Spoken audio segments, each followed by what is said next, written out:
Figure TV. Revolutionary salute. Revolutionary salute. Like, share, subscribe. Welcome to the House of Revolution. You know I'm your humble host, the Yamin of Revolution. World, we got a World War III alert. Putin ready to nuke NATO. That includes the U.S. Before we get into that, be sure to wipe your feet. That means hit the like button. You in the House of Revolution. Like, share, subscribe, support the platform, y'all. Well, it's no good news. It's all bad. Let's get to the content. Salute.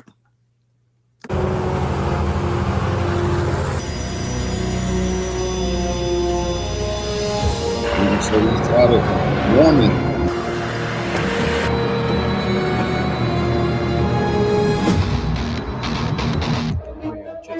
We warned them, they didn't want to listen. It is an unprecedented, multi-domain geopolitical flex, and Moscow is capturing every second of it on camera. 64,000 troops, over 7,800 units of military hardware, and the full weight of the Russian nuclear triad mobilized simultaneously. This is not just a military exercise, it is a heavily choreographed, fully televised ultimatum to the West. And for the first time, Russia is bearing its nuclear beasts for the world to see.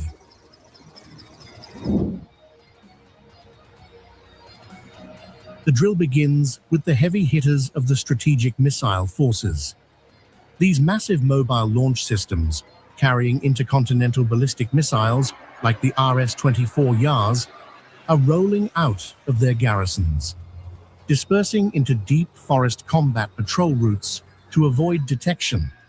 These systems carry multiple independently targetable re-entry vehicles, MIA-Vs, with a staggering operational range of up to 12,000 kilometers, capable of striking anywhere on the globe.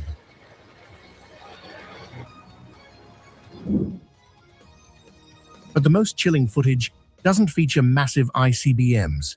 It reveals the quiet, granular logistics of tactical nuclear warfare. Deep in the Belarusian forests, under the cover, Allied crews are practicing the exact kill chain required to pull special nuclear munitions from field storage. It is a rare, unvarnished look at the reality of mating warheads to frontline delivery systems.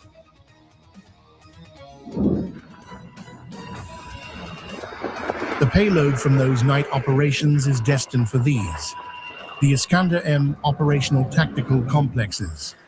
Operating strictly off-grid and heavily camouflaged, these highly mobile units are designed to shoot and scoot. With a range of up to 500 kilometers, placing them in Belarus effectively pushes Moscow's nuclear frontline right up against NATO's eastern edge.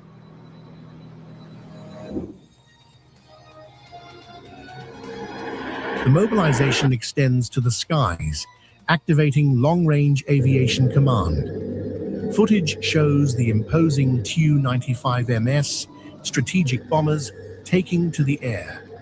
With an operational range of 15,000 kilometers, these bombers are the airborne workhorses of the Triad, capable of lingering for hours outside enemy airspace before launching devastating long-range cruise missiles.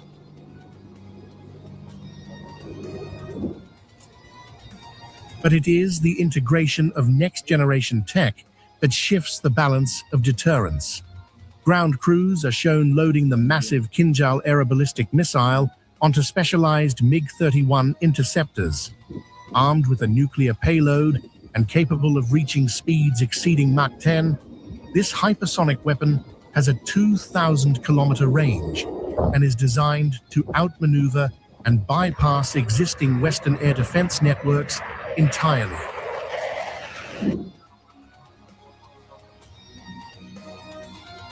At sea, a massive exodus is underway. 73 surface ships from the Northern and Pacific fleets have deployed simultaneously. These heavily armed combatants, including advanced frigates, are fanning out across global maritime choke points securing the perimeter and providing a protective umbrella for the most vital assets in the Russian Navy.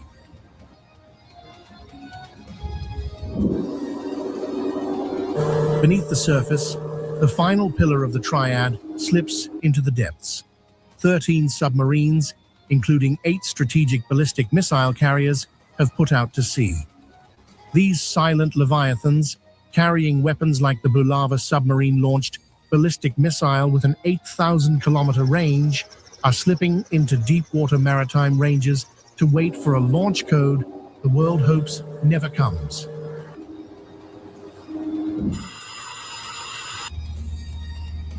To synchronize 64,000 troops across land, air, and sea requires an impenetrable nervous system. The footage highlights the brain of the operation: mobile satellite uplinks, field radar, and encrypted command centers established in camouflage trenches.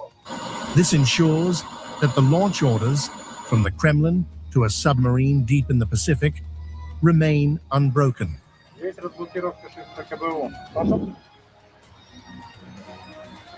From the depths of the Pacific to the forests of Belarus, this drill is a simulated countdown to midnight. By putting the logistical reality of its nuclear doctrine on full, unedited display, Moscow is drawing a highly visible line in the sand, proving it has the hardware, the coordination, and the readiness to back up its geopolitical warnings.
On May 18, 2026, during the annual report to Congress, Pentagon representatives officially stated that the Russian army continues to maintain the initiative in the Special Military Operation Zone. The official Pentagon document states that as of May 2026, the Russian army continues to surpass the Ukrainian armed forces across almost all components. Furthermore, during a report to Congress, the Pentagon even acknowledged the loss by the Ukrainian army of the strategically important city of Pokrovsk, in the Donetsk direction of the front. The Broadway masterpiece that all Americans can cheer is marching your way. Meredith Wilson's The...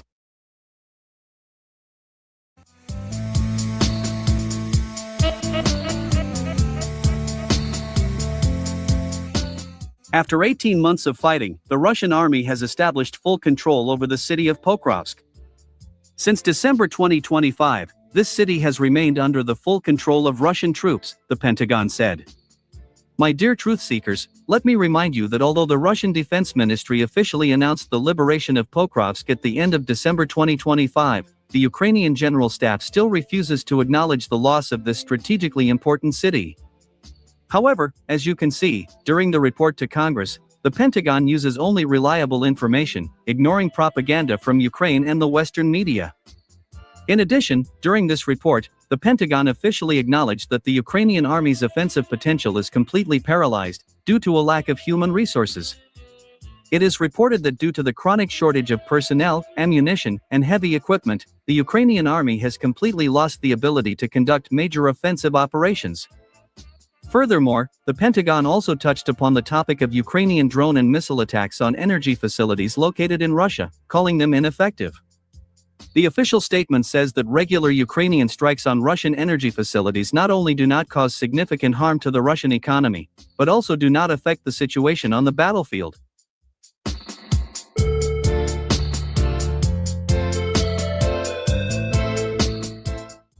My friends, against this backdrop, it is also worth paying attention to the statement of the authoritative military expert and research fellow, specializing in combat air power and technology at the Royal United Service Institute, Justin Bronk. In particular, during his report, he officially stated that Russia possesses a number of unique weapons systems, including the latest non-nuclear projectiles with artificial intelligence. It is reported that Russia is using Ukraine as a testing ground for its latest secret weapons systems. Indeed, starting in March 2023, the Ukrainian military began regularly reporting that Russia uses not only laser systems in the Special Military Operations Zone, but also electromagnetic impulses of special power. It is reported that any equipment fails to work in the area of these impulses, while Ukrainian soldiers complain of headaches and nausea.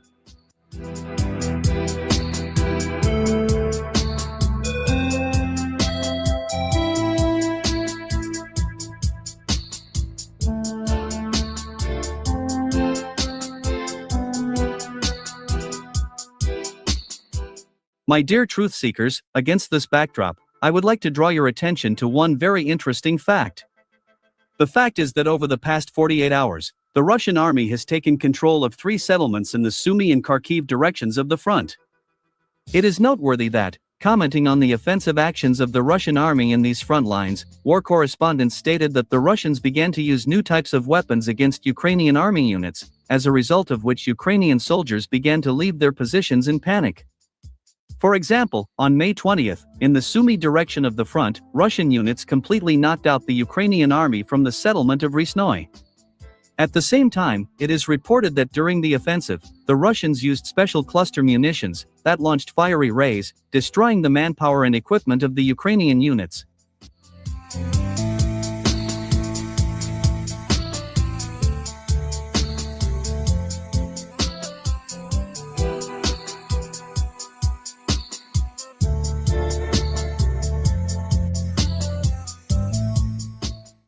It is noteworthy that a similar thing happened in the Kharkiv direction of the front, during the offensive actions of Russian army units near Borkovka and Borovaya area. It is reported that the fiery rays destroyed almost all the heavy equipment of the Ukrainian units, as a result of which all these settlements came under the full control of the Russian troops. Later, information appeared that the Russians began using an improved version of the latest WW3 self-guiding cluster munitions, also known as the death rays. It is well known that this latest Russian weapon consists of self-guiding cluster munitions that are launched using 9 M526 projectiles from multiple launch rocket systems, such as Smerch and Tornado-S. In addition, these latest self-guiding cluster munitions can also be launched by Russian warplanes, using the cluster bomb RBK-500. The principle of operation of this unique system is very simple. The projectile launches these self-guiding cluster munitions at an altitude of 30-50 meters, after which the artificial intelligence begins to independently select targets to hit. During the descent, the infrared sensor begins to scan the Earth's surface in a tapering spiral. When a target is detected, the artificial intelligence gives the command to detonate the warhead. As a result, the charge forms a shock core of special power. This core flies at high speed along the line of sight and hits the found target. At the same time, the blow falls into the least protected upper part of the enemy's heavy equipment. Due to the large diameter of the warhead, each such ammunition is capable of piercing a 70mm homogeneous armor of any Western tank. Simply put, it is not possible to escape from this weapon.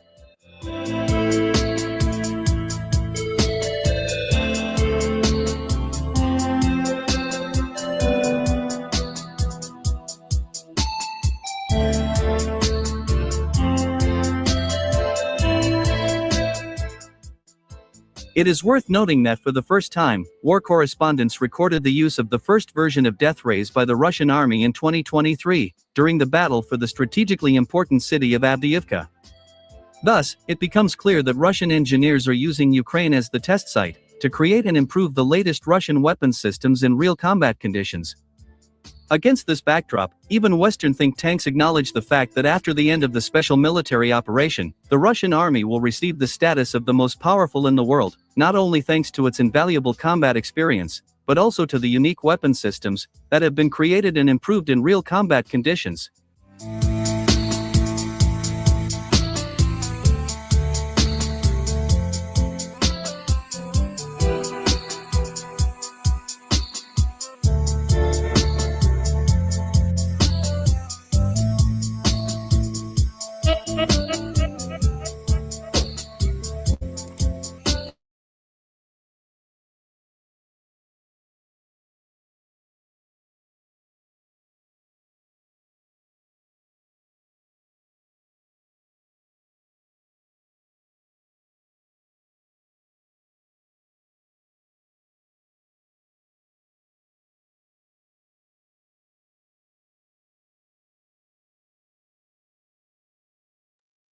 On what's happening now in Iran, it appears that both sides are rejecting each other's proposals for peace, and it doesn't seem to be a clear meeting point anywhere. Do you think it's likely we'll be going back to war? Well, I do. On the other hand, I have not been keeping up with the variety of responses that we are eliciting from Washington. President Trump said something about a negotiation, and there seemed to have been some willingness on the American side to be more flexible. The idea of let's set aside the nuclear issue and other things and sort things out for the strait.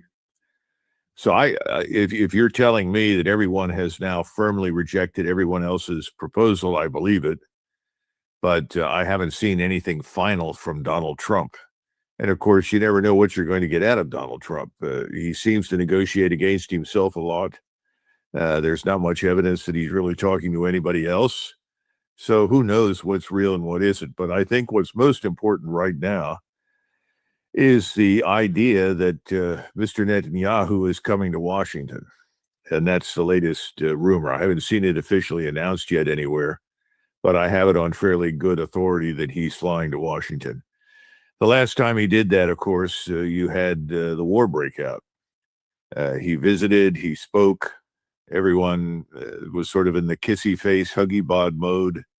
And then suddenly he flew back, the war began, and Trump said, oh gosh, we need to join the war. And off we went. So I don't know what's going to happen now, but the fact that he's coming to visit tells me that he wants to make sure that Trump is not losing his grip, that Trump is not weakening, that Trump is not trying to cut a separate deal. All of those things may or may not be true. I have no idea. So at this point, I would expect it to start up.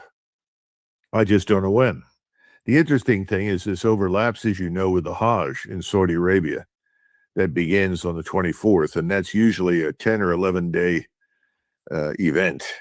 So that would mean that we would be going to war in the middle of the so-called pilgrimage. Whether or not that's significant, I have no idea. The other thing is that I'm still unclear on whether or not the Saudis and the Qataris are going to authorize our use of their airspace, or for that matter, any bases. I don't know what the outcome there is. I mean, there's so much, I don't want to say disinformation, but contradictory information floating around inside the Beltway. It's very hard to know what is real or isn't. But to go back to your original question, do I think they'll go back to fighting? Yes, I do. Well, what has changed, though, during this ceasefire, the pause? To what extent has each side been able to replenish their arms, regroup, and I guess prepare for war again? And also, what would you expect to see different this time around? Would the US go faster up the escalation ladder? I assume Iran would respond in kind. I mean, given that Trump wanted the ceasefire, what do you think is going to be done different this time around? I think that the opening will be a sledgehammer by the United States, frankly. My impression is that we have brought not only, let's back up a minute. We talk in military terms in the Army about basic loads of ammunition. Usually you think in terms of 3 basic loads. There's the first one that is supposed to get you through the first week or so of combat. Then there's the second that is supposed to come in and assure that you can stay there for another week or 2 weeks. Then there's a third that keeps you in the fight for a month.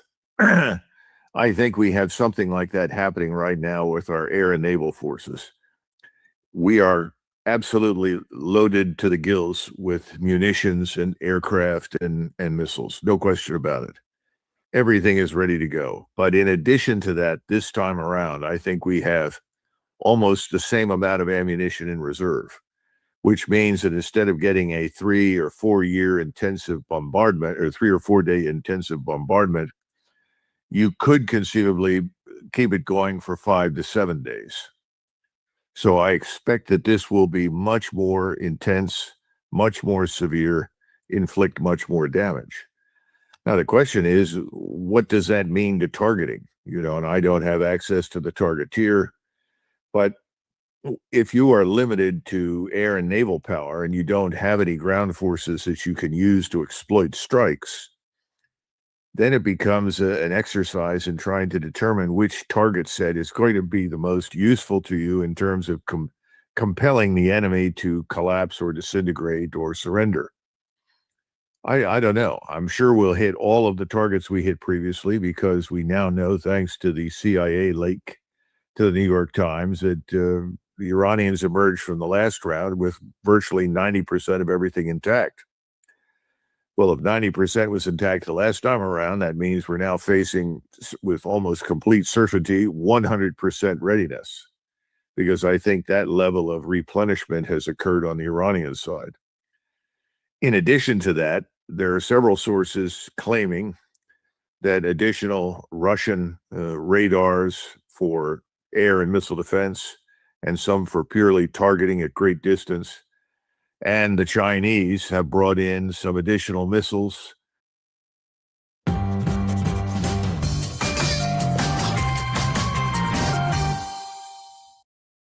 Sleep better and save bigger during the Memorial Day event at the Living Spaces Sleep Center. Save 25% on a Helix Twilight.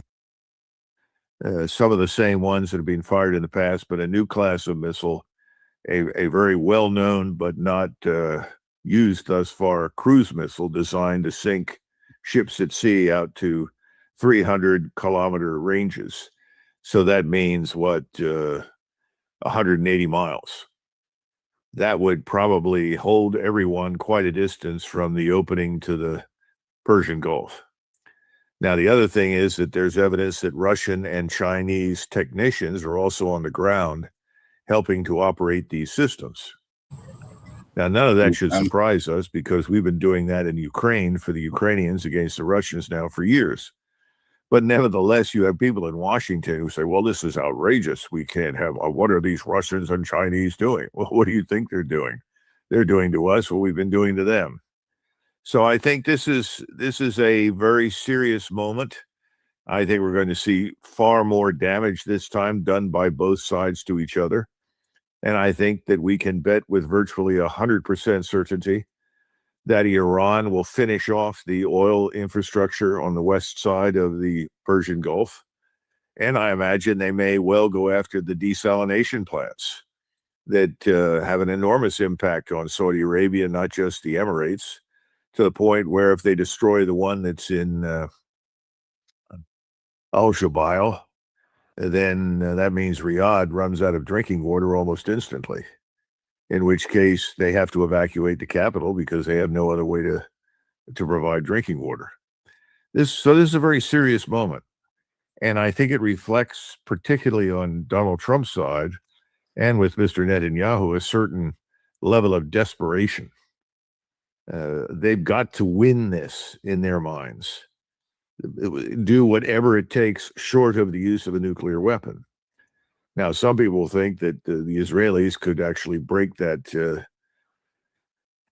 taboo and use a nuclear weapon. I don't know. I certainly hope not, because that would open up Pandora's box and then anything becomes possible.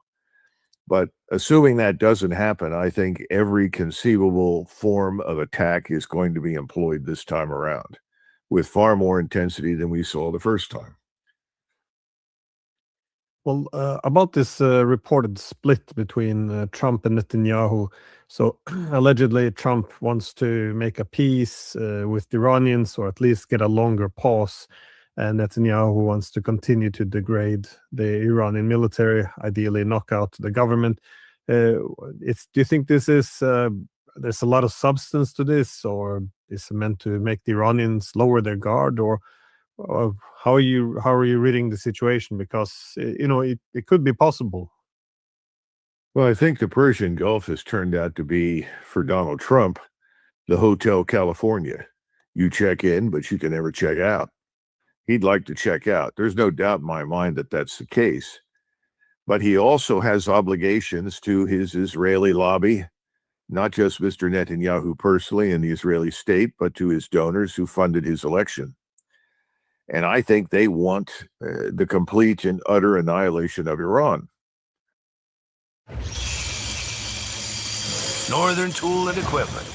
Get serious. Feel healthy? Your immune system weakens with age, increasing your risk for... And I think he's probably saying, well, I understand that, but what if we can't do that? Then their answer is go back and find another way to do it. In other words, there's no easy exit for Mr. Trump from this mess. So I think the best that he could hope for is what you just described, some sort of pause. And whenever you get a pause, I think he spends a great deal of time trying to figure out, well, how do I exploit this pause to either win or escape? One of the two. And I don't think it's working out very well for him, because I don't think there's an easy answer. So I think, yes, there's probably a split along those lines. But on the other hand, how much maneuver room has President Trump really left himself? Now, we know from the past that he's a very, very much inclined to exaggerate, and he frequently lies about the level of discourse between Iran and the United States, between Iran and Pakistan, between Iran and the Emirates, or the Emirates and Pakistan. So it's very hard to gauge what's real and what isn't. So I've really gotten to the point now where I don't bother trying to figure out what's real and what is. It's a waste of time. So I think he's in the Hotel California. He wants to check out. He can't. That means he's got to restart the war. Now, what happens if he restarts the war and after another 3 weeks, we're a zero, nowhere? We're in the same position we were before. Well, then he's humiliated. Then he has to make an ignominious withdrawal. He has to admit failure. Will he do that? I don't know. He may say, well, there's nothing left now. It'll be another midnight hammer exercise. We've destroyed everything. There's no reason to keep this up. Iran no longer represents a threat to anybody. Iran is impotent. Its neighbors are no longer afraid. Of course, most of its neighbors no longer exist because they've been bombed out of existence in the Persian Gulf region. But he may say that and then say, I'm going home and I plan to attend the World Cup. Who knows? Anything is possible. But what will people at home feel? What will they think? And we can't be certain of that right now, because the real effects of the disaster in the Gulf haven't been felt here yet. I think by the end of June, the beginning of July, our strategic petroleum reserve is going to be getting very low, to the point where it's in danger of going dry. That puts us in a difficult position. It's already clear that we can't afford to export all of the crude that people are asking us to export, because we need that as the foundation for our refining industry. We also have a problem with the oil that we extract from shale. That has to be exported because we don't have the refineries to deal with it, because of the difference between the shale oil and normal oil or normal crude. So he's got to deal with these things. Then in addition to that, we have the financial crisis. And I've been watching the bond market for years, and that's simply because everyone I respect, whether it's Alistair MacLeod or Ray Dalio or Luke Groman, any number, Gundlach, brilliant financial analysts, they've always said, look at the 10-year bond. Once the 10-year bond breaks the 5% ceiling in terms of its yield rising, we can't service the debt. Everything begins to collapse.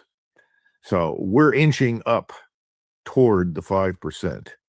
So what does that mean if that happens during this next round? I think it means that we pull out because we can't afford to stay. And we're already watching as gold replaces the dollar as the world's reserve currency. And that's not something that was planned on last year or 6 months ago or 2 years ago, but it's happening. It's real. And the Chinese, we know, have accumulated enormous quantities of gold. Nobody knows how much they've got. Now, to create some liquidity with foreign reserves, the Russians have actually sold some gold. They've got plenty of gold. India has plenty of gold. All of this gold is going to end up backing BRICS. And this is a battle between BRICS and the U.S.-dominated Western financial system. So if the U.S. Western-dominated financial system suddenly collapses in crisis because of what's happening in the bond markets, not just in the United States, but around the world, we're watching everyone who can offload our debt. How do you sustain the war? And I don't think we can. Now, perhaps Mr. Bessent has some new magic up his sleeve. I have no idea. So I think President Trump is really squeezed at this point. If he doesn't go back in, it looks as though he's been defeated and is giving up. In other words, regardless of how prudent it may be to do, he can't just sail away, fly away and forget it.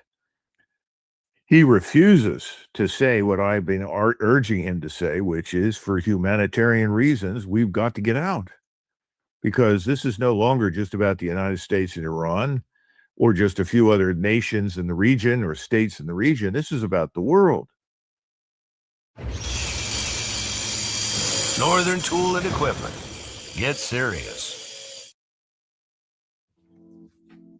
Ready to roll? Hi, Sean. Jasmine. Why is flood insurance? And the entire world is suffering. And if we don't stop this, if we go through with this next round, it may be a decade before the global energy complex really recovers. We're going to have famine. He's effectively reversing the green revolution, because the fertilizer doesn't exist.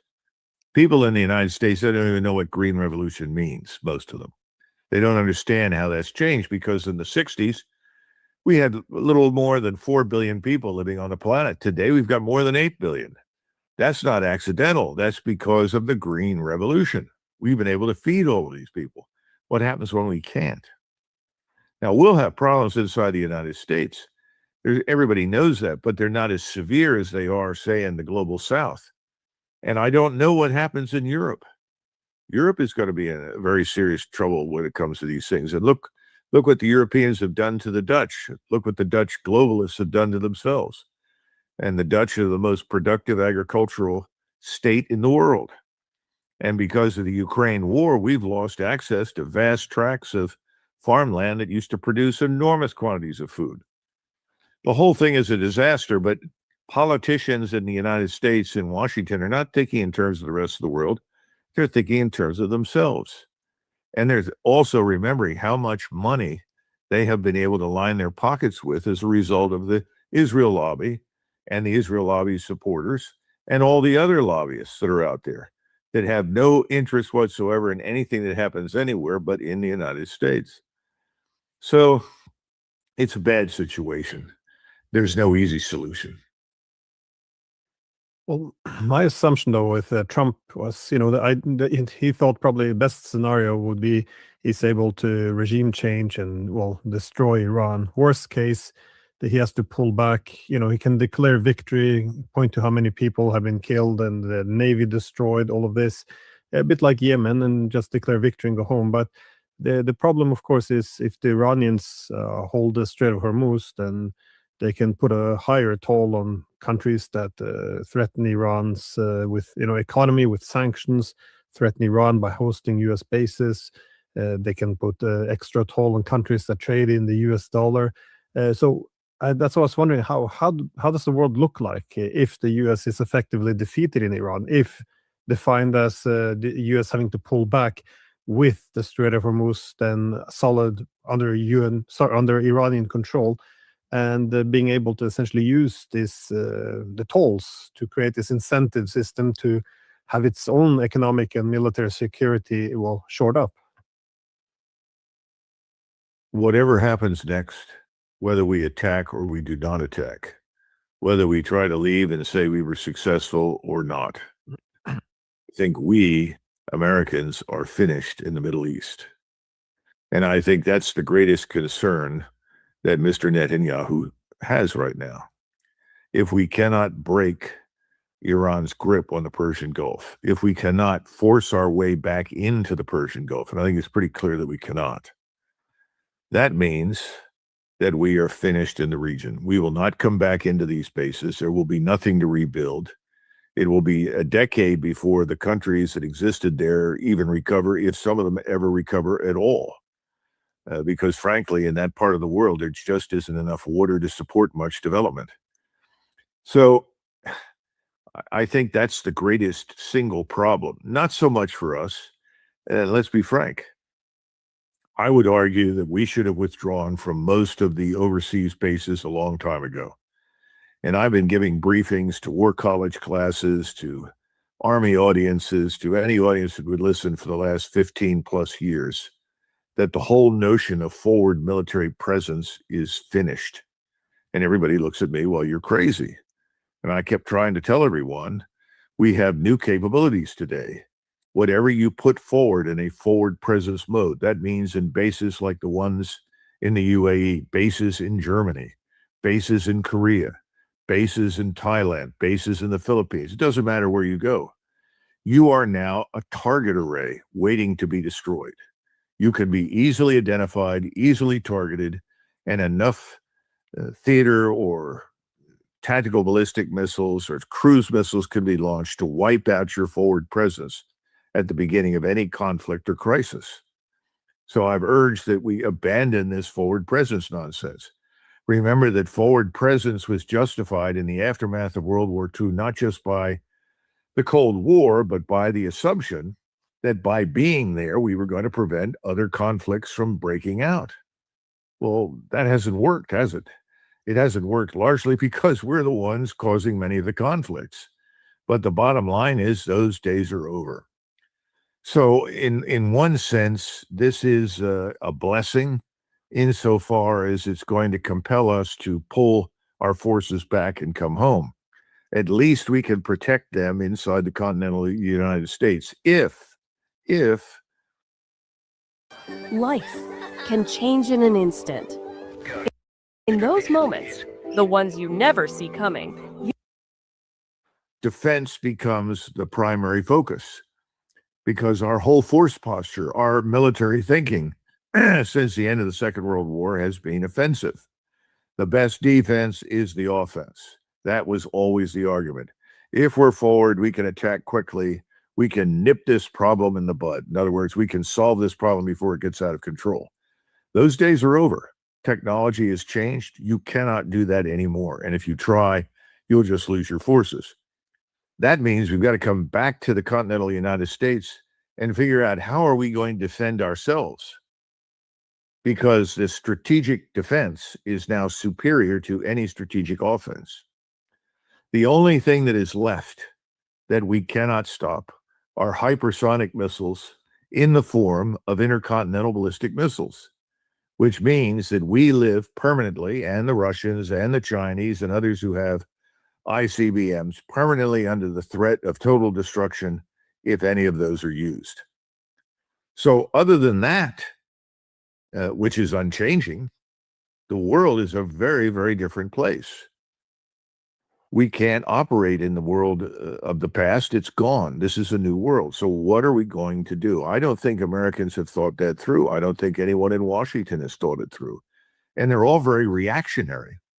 Oh, we can never leave Korea. Oh, we can never leave Japan. Well, wait a minute. We don't live in Korea. You don't live in Japan. They're not part of the United States. What do you mean you say we can't leave? And now we have governments like the one in South Korea that's effectively telling us, listen, we really think you ought to get out.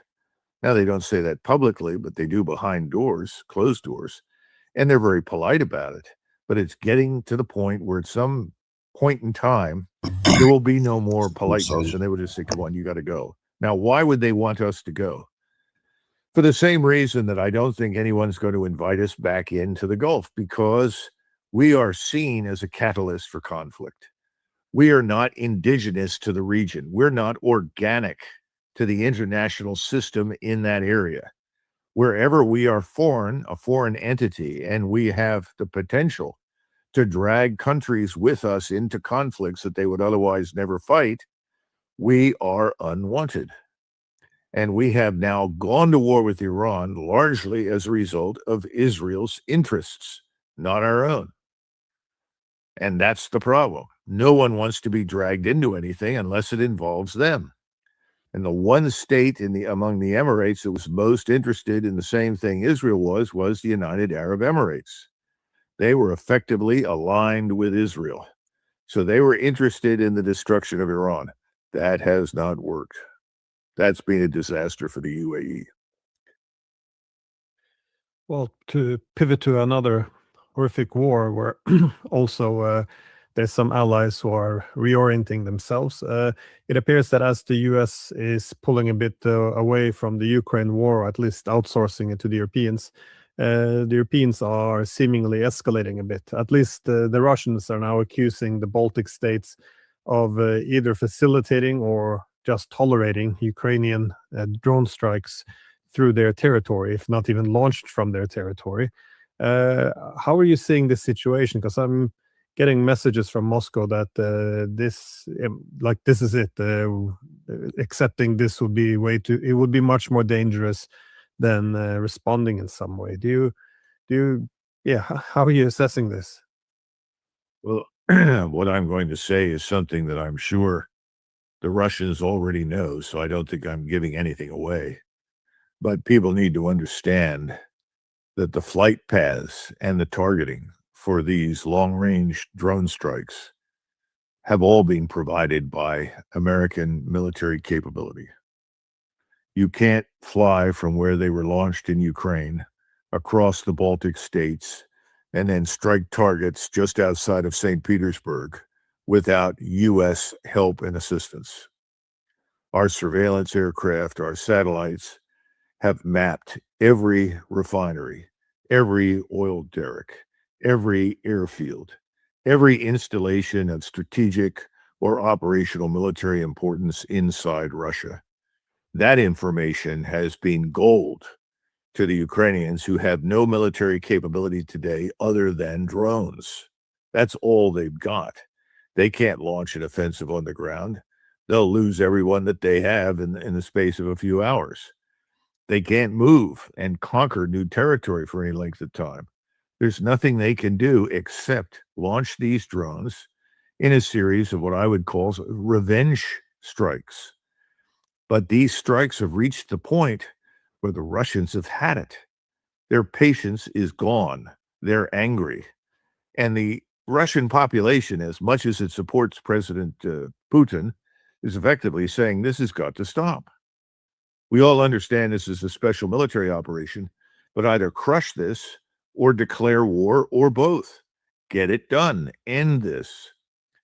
I think we're very close to that. However, something has always been working in Mr. Putin's favor, and that has been the globalist regimes themselves in Western Europe and the policies that they've pursued.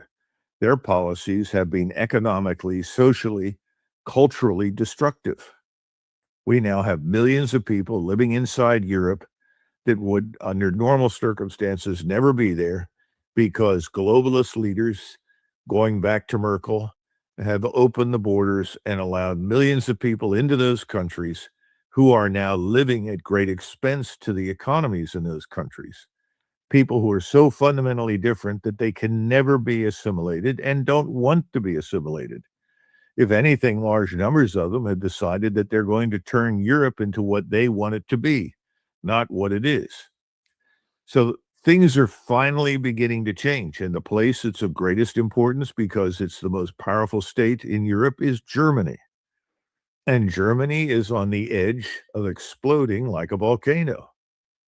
They have an opportunity to break the stranglehold that the globalist leadership has had on that country for years.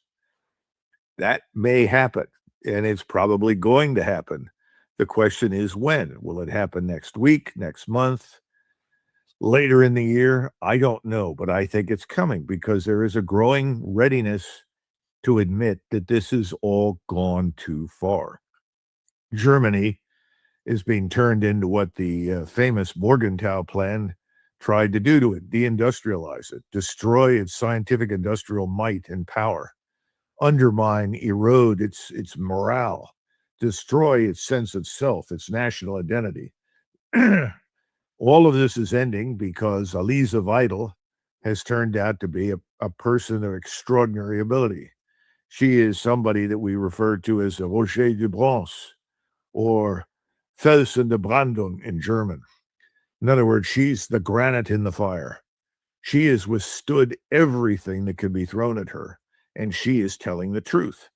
And people, even in the Bundestag, in the CDU, CSU, they're beginning to say she is right.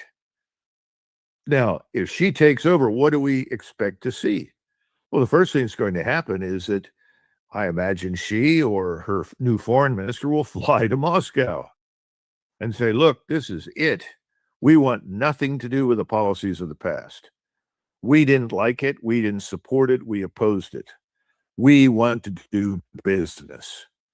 And what is President Putin going to do? Is he going to say, well, we don't like you anymore? Of course not. He's going to do business. And the cheap energy will flow. And for every civilization, cheap energy is vital. It used to be like cheap labor. Cheap labor is still good. Cheap energy, though, is a vital necessity. And without it, you don't have cheap credit. If you don't have cheap credit, which is what we've been operating on in this country for decades now, everything stops.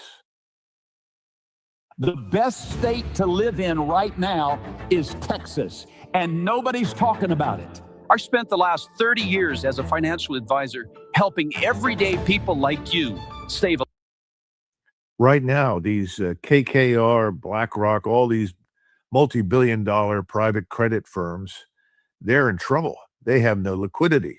They're trying to borrow against the assets they have under management to survive. They're going to go under. So my point is that that's where Elise Vital will take Germany. And all this business about we're going to build the biggest army or the biggest air force or whatever, that's impractical. And more important, it's not even necessary. And that's what Vital understands, and I think increasingly the German electorate understands it. You know, we had this movie years ago. It was a comedy. It was a great film. And it was about a Russian submarine that has problems and runs aground off the coast of Maine. And so the Russian crew, the captain goes ashore looking for support. And eventually the local townspeople help the submarine, and they get the submarine back out to sea before the Coast Guard and the Navy and everybody else has a heart attack. And it's called The Russians Are Coming. And this has been the mantra for years in Western Europe. We used to joke during the Cold War in the 1970s, oh, the Russians are coming. The Russia, they're on I-95, headed from New York to Philadelphia. News at 7. Yeah, it was ridiculous. Okay, they weren't coming.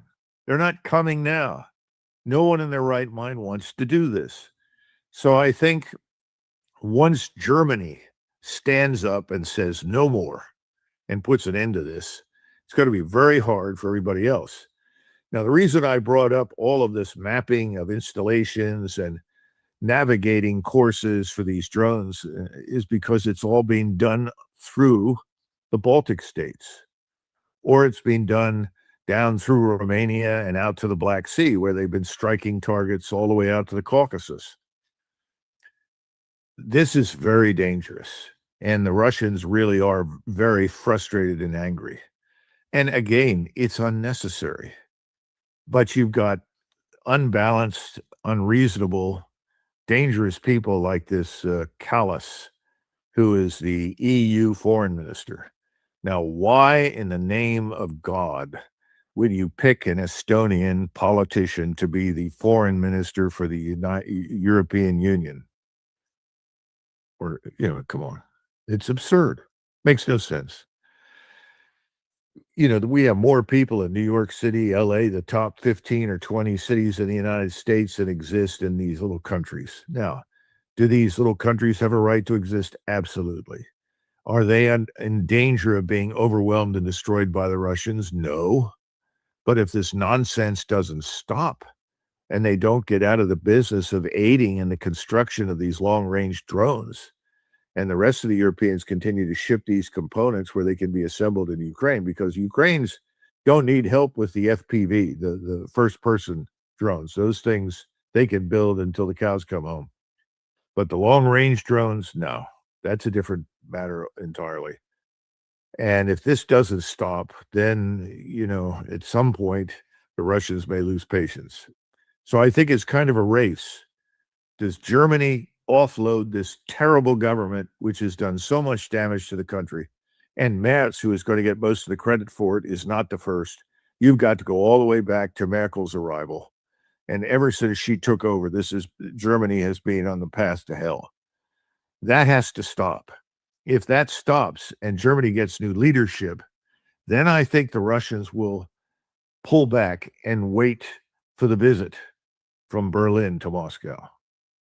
But if that doesn't happen soon, then I guess the possibility of strikes by the Russians on the manufacturing facilities or the military facilities in the West that are playing a role in this could very definitely happen. I think that would be unfortunate, because I think Russia is on the verge of winning the peace. So Germany either do a regime change or we might go to war. Well, you you go to war with if you're a European. Who are you kidding? You're not going to get that's nonsense. That's what. Sorry. Yeah. That's the issue. But go to war to do what? What have you got? There's nothing there. Who are we kidding? I mean, this is the joke.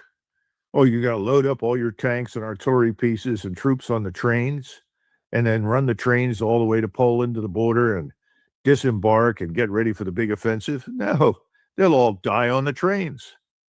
Everything will be destroyed. Precision-guided weapons will wipe it out before it ever gets there. Stupid. So what are the Europeans doing? Because while they're doing these things, that is striking through the Baltic states, also with the US assistance, as you say, they're also putting this new UK-led naval block being built against the Russians.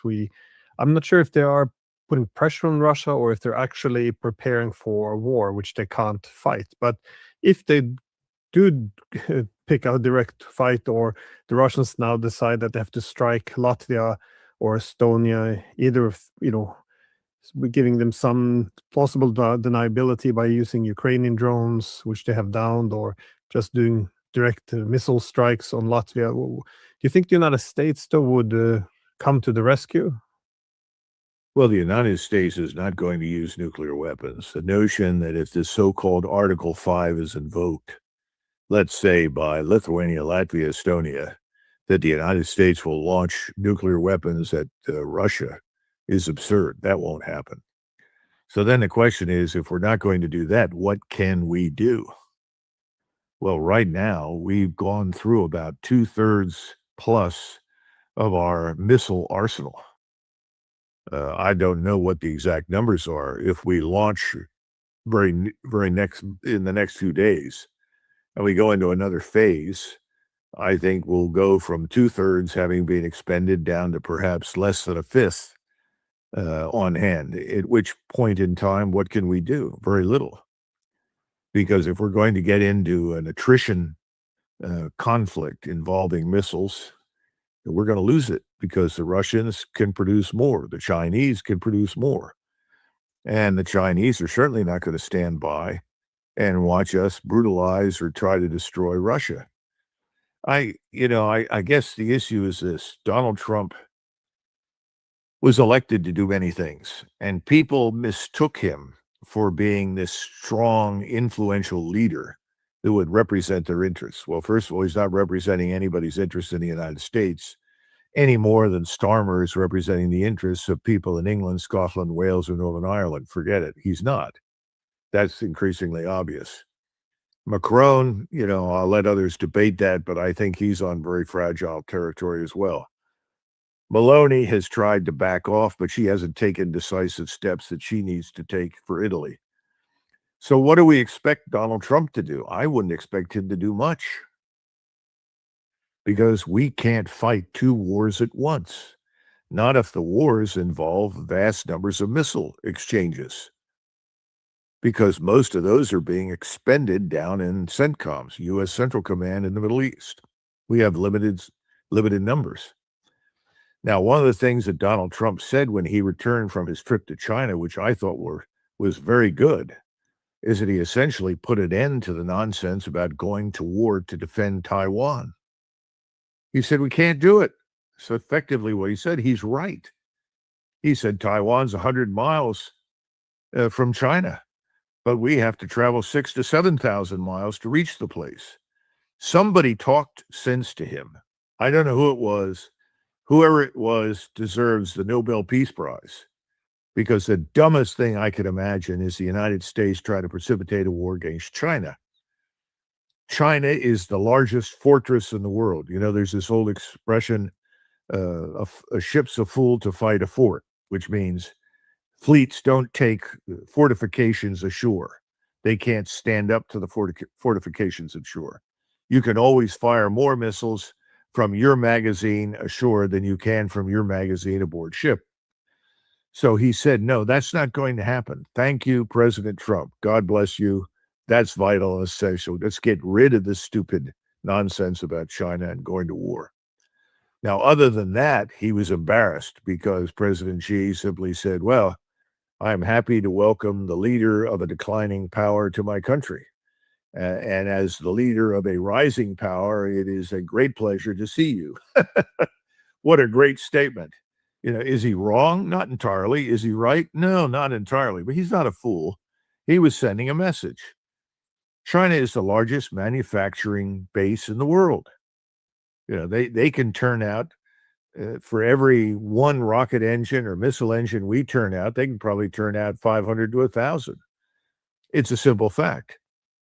Go back to World War II, and when you ask the Germans how they lost the war, they'll say Lend-Lease right away, because the Soviet army wouldn't have gotten 50 miles beyond Stalingrad without all the trucks and all the jeeps and all the steel and all the trains and all the metal and just go down the list. Impossible. Well, that's what we are facing today with China. China has replaced us as the leading manufacturing power in the world. So thank God for that. Now, otherwise, everything that was reported after that trip was irrelevant nonsense.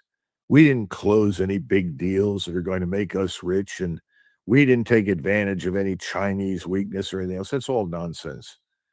So he's now back in Washington, and he's still stuck in the Hotel California.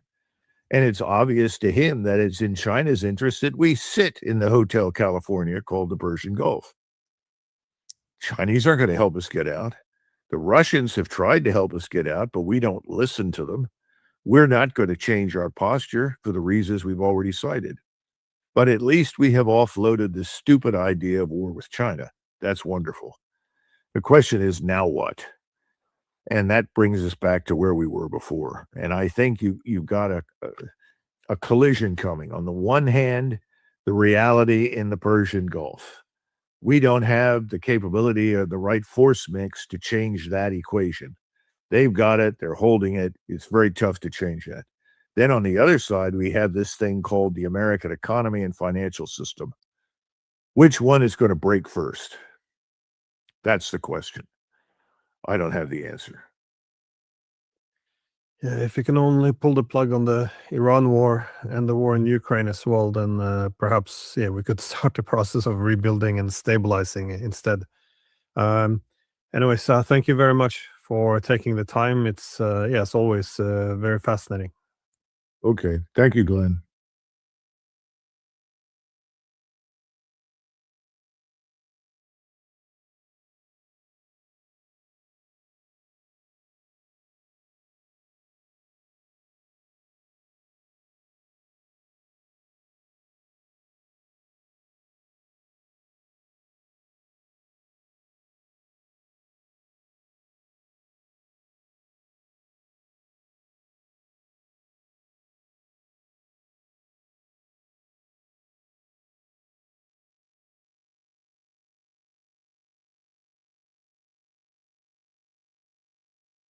From the international community, including Russia.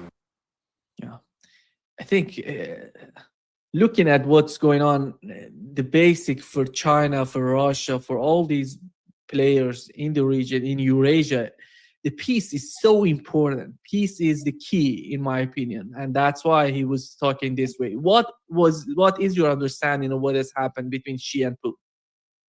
Well, Nima, I sent you my column, which I hope is going to be published in Russia tonight. It's one of my most important columns, I would say, in the last few years, because I dedicate most of it to analyzing the joint declaration by President Xi and President Putin, by the People's Republic of China and the Russian Federation, which is, it's absolutely immense, because this is it. All the blah, blah, blah that we had so far about creating a multipolar world, BRICS summit, SCO, in the UN, in meetings between leaders, in think tanks, etc. It takes two leaders, the leaders of two superpowers. The other one is the United States. It's a completely different story. The leaders of the two superpowers who are coordinating the integration of Eurasia. The leaders of BRICS. The leaders of the SCO, the Shanghai Cooperation Organization. The leaders of the Global South, de facto. Together, on the same day that they have an immensely extensive agenda discussing serious business, signing at least 20 documents of deals in absolutely every aspect and spectrum, and then having a nearly 2-hour tea ceremony conversation with only some restricted members of the delegation on each side. There were 3 on the Russian side, 3 on the Chinese side, the interpreters, and Putin and Xi. And this was closed doors. This was at the end of the day, and Putin left at night back to Russia, yesterday at night on Wednesday. We are on Thursday. This declaration, just to pick up on the clip that you showed us, when Xi talks about the law of the jungle, this is part of the declaration, is the second point. The most important point, the point that opens the declaration, is the notion of polycentrism. And this is a very Russian notion. Putin has been, over the past, let's say, 2 years or so, he has been coming back to the notion that the leaders of Eurasia and the leaders of the multipolar world, they have to establish a long-term state of polycentrism, which is another way of describing multipolarity. The law of the jungle is made a direct reference for it, related to the absolute collapse of international law and international relations. This is also the language of the declaration. There is this is how it's written in the declaration. There is a danger of fragmentation within the international community and a return to the law of the jungle. So how we escape the law of the jungle? That's also once again in the declaration. going for a new security architecture. And this is a key, absolutely key passage, because it picks up the Russian proposal at the end of 2021, when they sent letters to the White House and to NATO. This was during the previous Auto-Pen administration in the United States. They were proposing indivisibility of security, which is exactly the language of the joint declaration. We need to reject, this is how it's written, we need to reject bloc confrontation, that's a direct reference to NATO, zero-sum game strategies, that's the typical exceptionalist American approach, oppose the expansion of military alliances, once again, this is directed to NATO, hybrid wars, we are right in the middle of multiple hybrid wars against members of the global south everywhere. Proxy wars, a direct reference to the war in Ukraine, which is a proxy war between NATO and Russia. And promote the creation of an updated, balanced, effective, and sustainable global and regional security architecture. So as you can see, Nima, and all of you, our audience, the Chinese and the Russians are once again reiterating points that they have been making for years. And of course, on the other side, it falls on deaf ears from years to years. Their deaf ears simply are genetically incapable of understanding this new message. Once again, in the joint statement, they talk in detail about global governance. This is another Xi Jinping concept, and it was explained in detail last year at the SCO summit in Tianjin.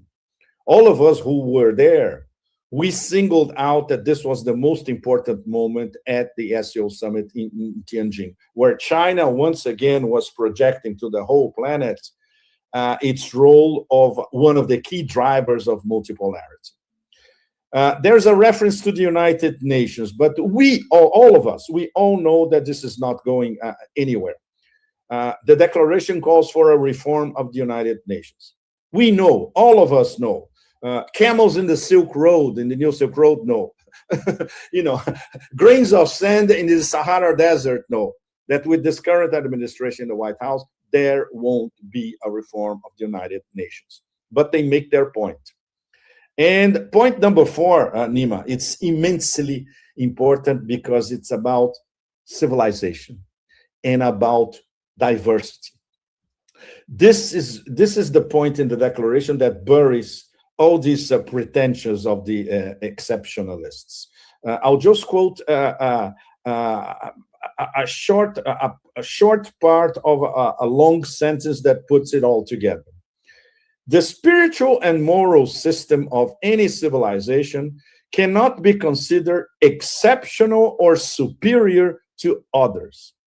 All countries should advocate a view of civilizations based on equality, mutual exchange of experience, and dialogue.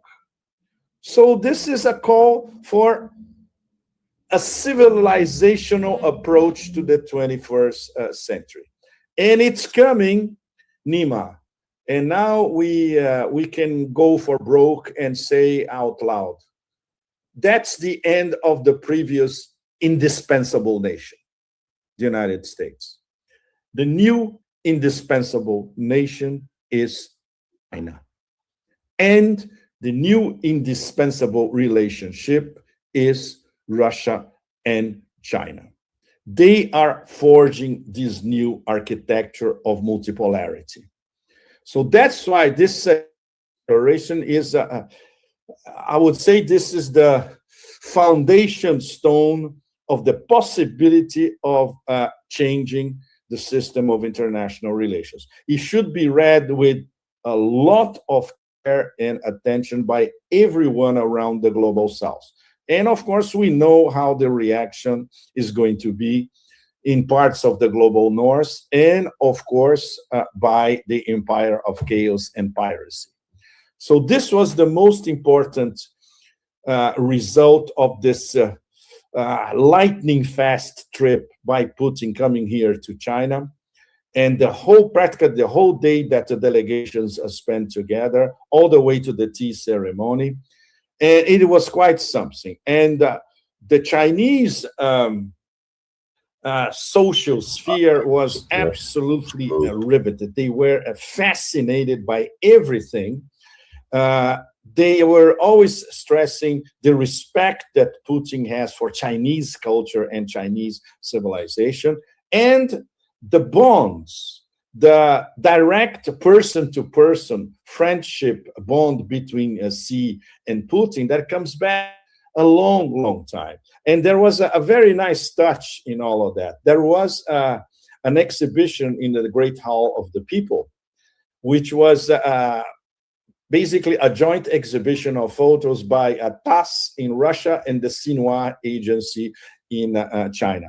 Of all those meetings that Putin and Xi have had over the years in different forums in Russia, in China, all across Eurasia, etc. This is to illustrate the person-to-person relationship that is part and parcel of this big project, which is to have a world that is more full of equanimity and especially mutual respect among different civilizations. So this was a pivotal moment of the 21st century. And I'm very, very privileged to have witnessed this from here, Shanghai, which is basically, this is the capital of China in terms of culture, in terms of business, in terms of high tech, and in terms of driving China and Eurasia towards a better future. It was quite an experience, very important. And I was very lucky, Nima. I spent the day in a school, middle school, vocational school, university, private, one of the top ones in Shanghai and one of the best in China, the Aurora organization. And I spent the day with the teachers and the students. And we had, of course, many opportunities during the day and at night during our dinner to comment and get into detail about all that. So once again, peoples to peoples exchange, to quote Xi Jinping. What a day. Absolutely fantastic. Pepe, we know that one of the main issues during the meeting between Xi and Donald Trump was the case of the Middle East and the Strait of Hormuz. What do we know about the meeting they had between Putin and Xi, and how much of the, how much are they concerned about the situation in the Middle East? Well, there are no leaks. This is very, very important. This was not discussed in the morning, which was a business meeting. And when the delegations met to discuss business, this was discussed at tea time in that extended tea ceremony that lasted almost 2 hours with, like, once again, 3 members of the delegation on each side. For instance, Lavrov was on the Russian side, Wang Yi was on the Chinese side. And the 3 main topics, this is what we know via diplomatic sources, but no leaks whatsoever about the content, because this was a closed door meeting. But we know the 3 main points of discussion: the proxy war in Ukraine, the war against Iran, and the United States and the empire of chaos and piracy out of control. And all of that, of course, is interlinked and interlocked, right? So there are projections, and based on what diplomats were able to say, that Putin explained to Xi that maybe the Russian approach towards the war in Ukraine is going to change, and it's going to be much more radical. And this also based on internal pressure in Russia after this latest wave of terrorist drone attacks against civilian targets in the Russian Federation. Of course, Russian public opinion now is becoming quite exasperated. So Putin simply cannot afford not to do anything about it. And that will influence what sort of offensive or different or multi-layered offensive Russia is going to launch within the next few days and weeks. And of course, more midterm, if there's going to be an effort this year still to really finish that off, which is becoming the absolute majority opinion all across Russia. Of course, they discussed Iran because they have, both of them, they have strategic partnerships with Iran. Iran is supported by Russia and China, and Russia and China together at several levels. Most of them we don't see. And they go way beyond diplomacy, way beyond very important military details like the Iranians having access to Beidou satellite information 24/7, way beyond military equipment that Russia transferred via the Caspian from Astrakhan to Tehran in that famous shuttle. And of course, first-class intel information by Russia to Iran, which is part of their military cooperation. It's not a military treaty. So they discussed all that. And of course, Xi told Putin face to face what he discussed with the Emperor of Barbaria last week. So the interval between two visits was a matter of 5 days or so. And of course, because they have a strategic partnership at the highest level, as was reiterated during the whole day yesterday, in several occasions. And of course, because they are both conducting, and if you look at the joint statement once again, they are conducting a process very complex, deep as it can get, of changing the whole system of international relations. They have to know what the current leader of the empire nowadays is thinking, not thinking, or thinking that he's thinking, because after all, he's not a thinker. So yes, she explained to Putin what happened last week in Beijing. So these are the three top themes, Nima, and all of you in the audience. There are, once again, there are no leaks about the substance, and there won't be, because this was a closed meeting, and this is a matter of state secrets between Moscow and Beijing. But the thing is, what's very important is that they are totally in sync, Nima, and all of you. Russia and China, when it comes to the ongoing wars, to the possible solution of these wars, and how to contain and manage an empire completely out of control, they are completely in sync. So that's the major takeaway of this tea ceremony conversation. Yeah. What is your understanding, Pepe, of the new what's going on in the Middle East between Iran and the United States? Donald Trump said that he wanted to attack Iran. 1 hour before that, he has decided to cancel the attack because of Saudi Arabia, Qatar, and these countries are asking him, not to attack Iran. We have the gathering of the people in Saudi Arabia because of this, period. We have this particular time in a year that everybody goes to Hajj, as they call it, goes to Saudi Arabia to be there for a short period of time. It starts in May 24th to May 30th, if I'm not mistaken. But what was that Saudi Arabia and Qatar asking, these two countries were asking Donald Trump, or there was something else going on between, United States and Iran? Everything about what really happened, Nima, is spin. We cannot trust anything, especially what comes from Zionists working with American mainstream media. They are specialized in spreading out all sorts of bullshit, unqualified bullshit, and sometimes stratospheric bullshit. Saudi Arabia, they are hedging carefully their bets.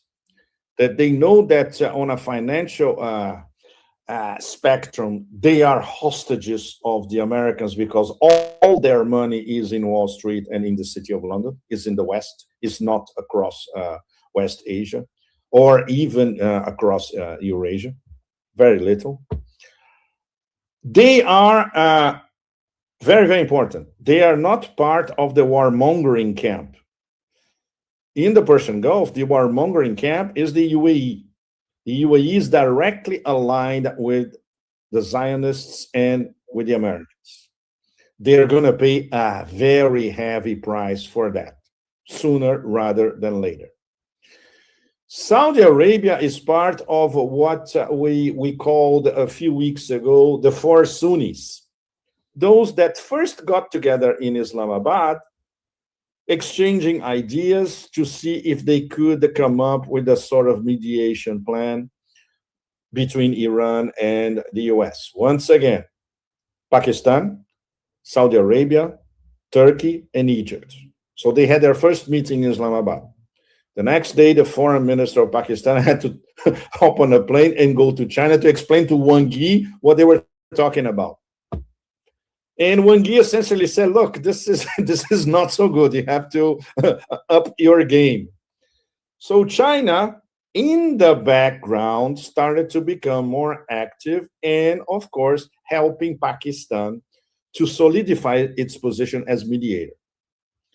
Now, it's much more complicated after Islamabad 1, which was, by the way, in the end, destroyed by the Americans.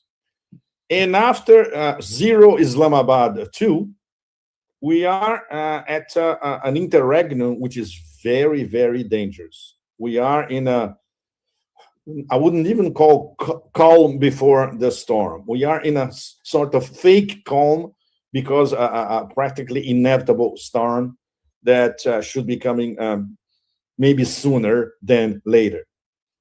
According to the words of the vociferating emperor of Barbaria himself, every day, the zillions of posts, everybody's fed up with all this stupidity. The problem is he controls the news cycle. He vociferates when stupidity controls the news cycle for hours and until the next vociferated stupidity on social media. So that's an infernal machine, in fact. With everything, with debasement of language, debasement of critical thinking, hurling accusations, flights of fancy, completely hysterical attacks. And that's the problem, because this conditions everyone and it's reproduced all over the world. Does that affect the behavior of serious players? No. It does not affect the behavior of Iran, as you know very well, Nima. And it does not affect the behavior of Russia and China. So now what is emerging, and this is not on the headlines, this is part of some privileged information that I received from diplomatic channels, and it needs, we need to work very carefully around it, and we cannot publish what sort of conversations they are having. Because now we have Iran, Pakistan, Russia, and China, and guess who? North Korea discussing together a new possible system of security for Eurasia as a whole, including West Asia. This is immensely important, and it's something that I will be working on in the next few weeks here in China, when I go to Moscow at the end of next week, and then when I continue in Europe, and of course with all our connections across Eurasia. The Saudi position is relatively aligned with, let's say, this quintet. If we think in terms of Iran, Pakistan, Russia, China, and North Korea. And the key point is missiles. There is a missile discussion about all of them, because the main deterrent against the follies of the empire of chaos and piracy across Eurasia is missile potential. Very, very important, as Iran has demonstrated. And this leads us, Nima, to something I may be able to quote from a correspondence that I received these past 2 days. And it directly concerns Iran, Nima. And you can tell me if you agree with this assessment, which essentially comes from Iran, from some of the highest circles in Iran. They are now confident in a manner that they were not 20 years ago or even 10 years ago. So this is the key of the whole argument. They are confident that they can absorb an initial strike, which is what, once again, the Zionists are considering as their next step, sooner rather than later, and still deliver a devastating second phase response through layered retaliation. I am quoting from my correspondence. And that includes missiles, drones, maritime disruption, proxy activation, cyber operations, attacks against energy and financial arteries across West Asia. This is something that Iran can do with no problem, as you know very well, Nima. And Iranian authorities have already warned that if that happens, this is what they're going to do. So what is the strategic message of all that coming from Tehran? Is that if they renew the war, if a new attack comes, the opening act will not determine the outcome. The retaliation cycle will determine the outcome. And that, Nima, was certainly discussed by Putin and Xi face to face. Because, of course, their diplomatic and their backdoor networks are very active with North Korea, with Pakistan, and, of course, with their strategic ally, Iran. Very important point. The Americans are completely unaware that this is going on, because this is a collaboration and practically invisible negotiation track, which involves Eurasia players. It does not involve the US, much less the rest of the fragmented West. This is centered essentially on Iran, Pakistan, Russia, China, and North Korea. And the Saudis are outside observing. Because once there is a sort of new framework for security across Eurasia, including these 5 partners as participants, Saudi Arabia will be part of it. Because Saudi Arabia, after all, they already have a military pact with Pakistan. Want to know someone's criminal past? Search millions of records instantly, from arrests to... So the Saudis at the moment, their position is, okay, let's not ruffle too many feathers. Let's be quiet for the moment. But once again, it's a completely different position compared to the completely demented, I would say, MBZ's UAE. And not all the Emirates, only Abu Dhabi and Dubai, and especially Abu Dhabi. So he made his bet, MBZ. His bet is Zionists and the Empire of Chaos. So, you know, when things start to really happen, he'll be one of the first to go down. Assuming that he knows, or he's gangsterish enough to know that sooner or later he's going to be in deep, deep trouble. He was already betrayed by the Israelis. And he can be easily betrayed by the Americans and Israelis over and over again. So this is the, I would say, the architecture of what's going on underground at the moment. It's an immensely complex process, Nima. Very, very complex. The good thing is that, once again, because China and Russia are in the driver's seat, because the presidents of China and Russia yesterday, they were discussing, among other things, how this architecture of this indivisibility of security is going to progress from now on. And at the same time, they know, if we read once again the joint statement, that they need to control an empire completely under this president, totally untrustworthy and even more dangerous because they're out of control. So that's why we have this, what is on the headlines, which is more or less obvious day after day, but these underground parallel negotiations, these ones are the real deal.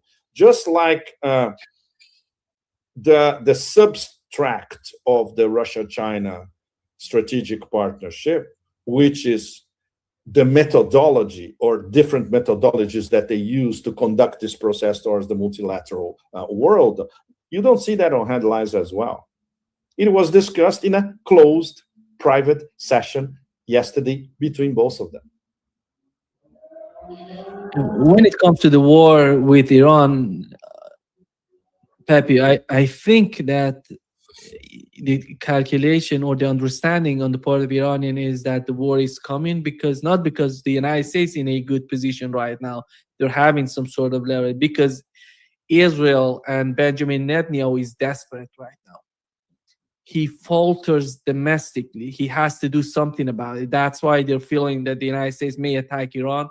And the response is obvious for us, because you remember before the war, the second round of war happening, they said it's going to be a regional war. If you start the war, it's going to be regional.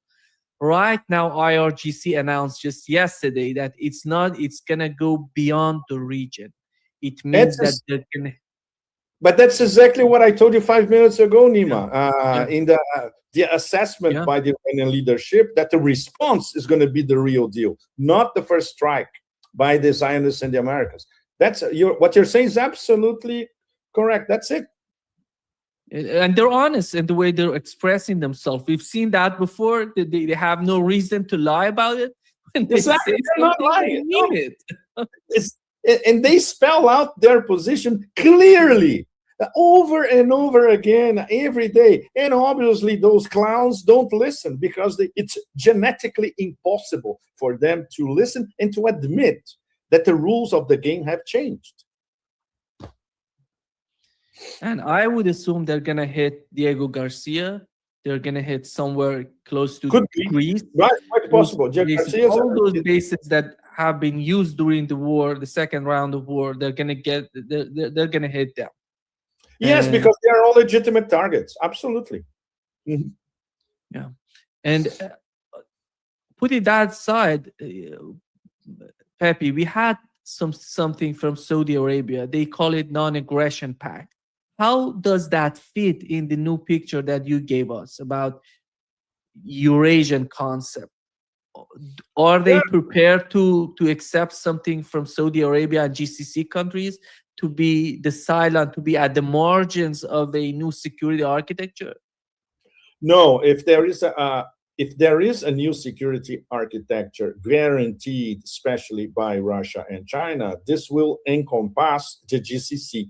And in this case, the umbrella will be provided by Pakistan. That will be the major game changer. It will not be the US anymore. It will be Pakistan, and of course, Pakistan supported in the background by Russia and China. So no direct involvement of Russia and China in a new security umbrella for the Persian Gulf and for the petromonarchies. But because of the close relationship between Pakistan and the GCC, it's self-evident. And of course, Iran would agree with that, based on what they are discussing with the Pakistanis and based on the role of guarantors by both Russia and China.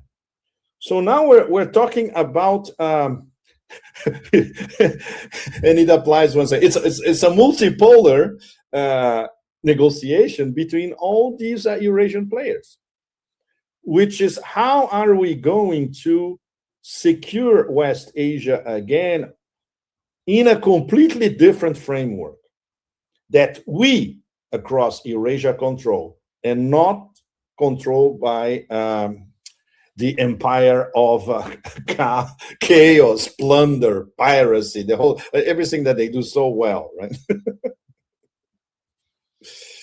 I don't know what was the tone about. Did they talk about the situation with Taiwan? Because during the meeting between Donald Trump and Xi, I'm sure that they were talking about it. But how about Xi talking to Putin, or to maybe considering the case of Taiwan, and how does Russia see the case of Taiwan? Nima, they don't need to talk about that. The Russian position is very, very, very. In fact, the Russian position is so obvious that Putin once again reaffirmed the one China policy, totally supported by the Russian Federation. That's all you need. You need one phrase, one sentence, and that's over. Because they know, and obviously Xi knows how Putin feels about Taiwan, and he knows the official position of the Russian Federation. So you don't need to spell it out over and over again. You do that in 10 seconds, and that's it. Okay, let's talk about something else.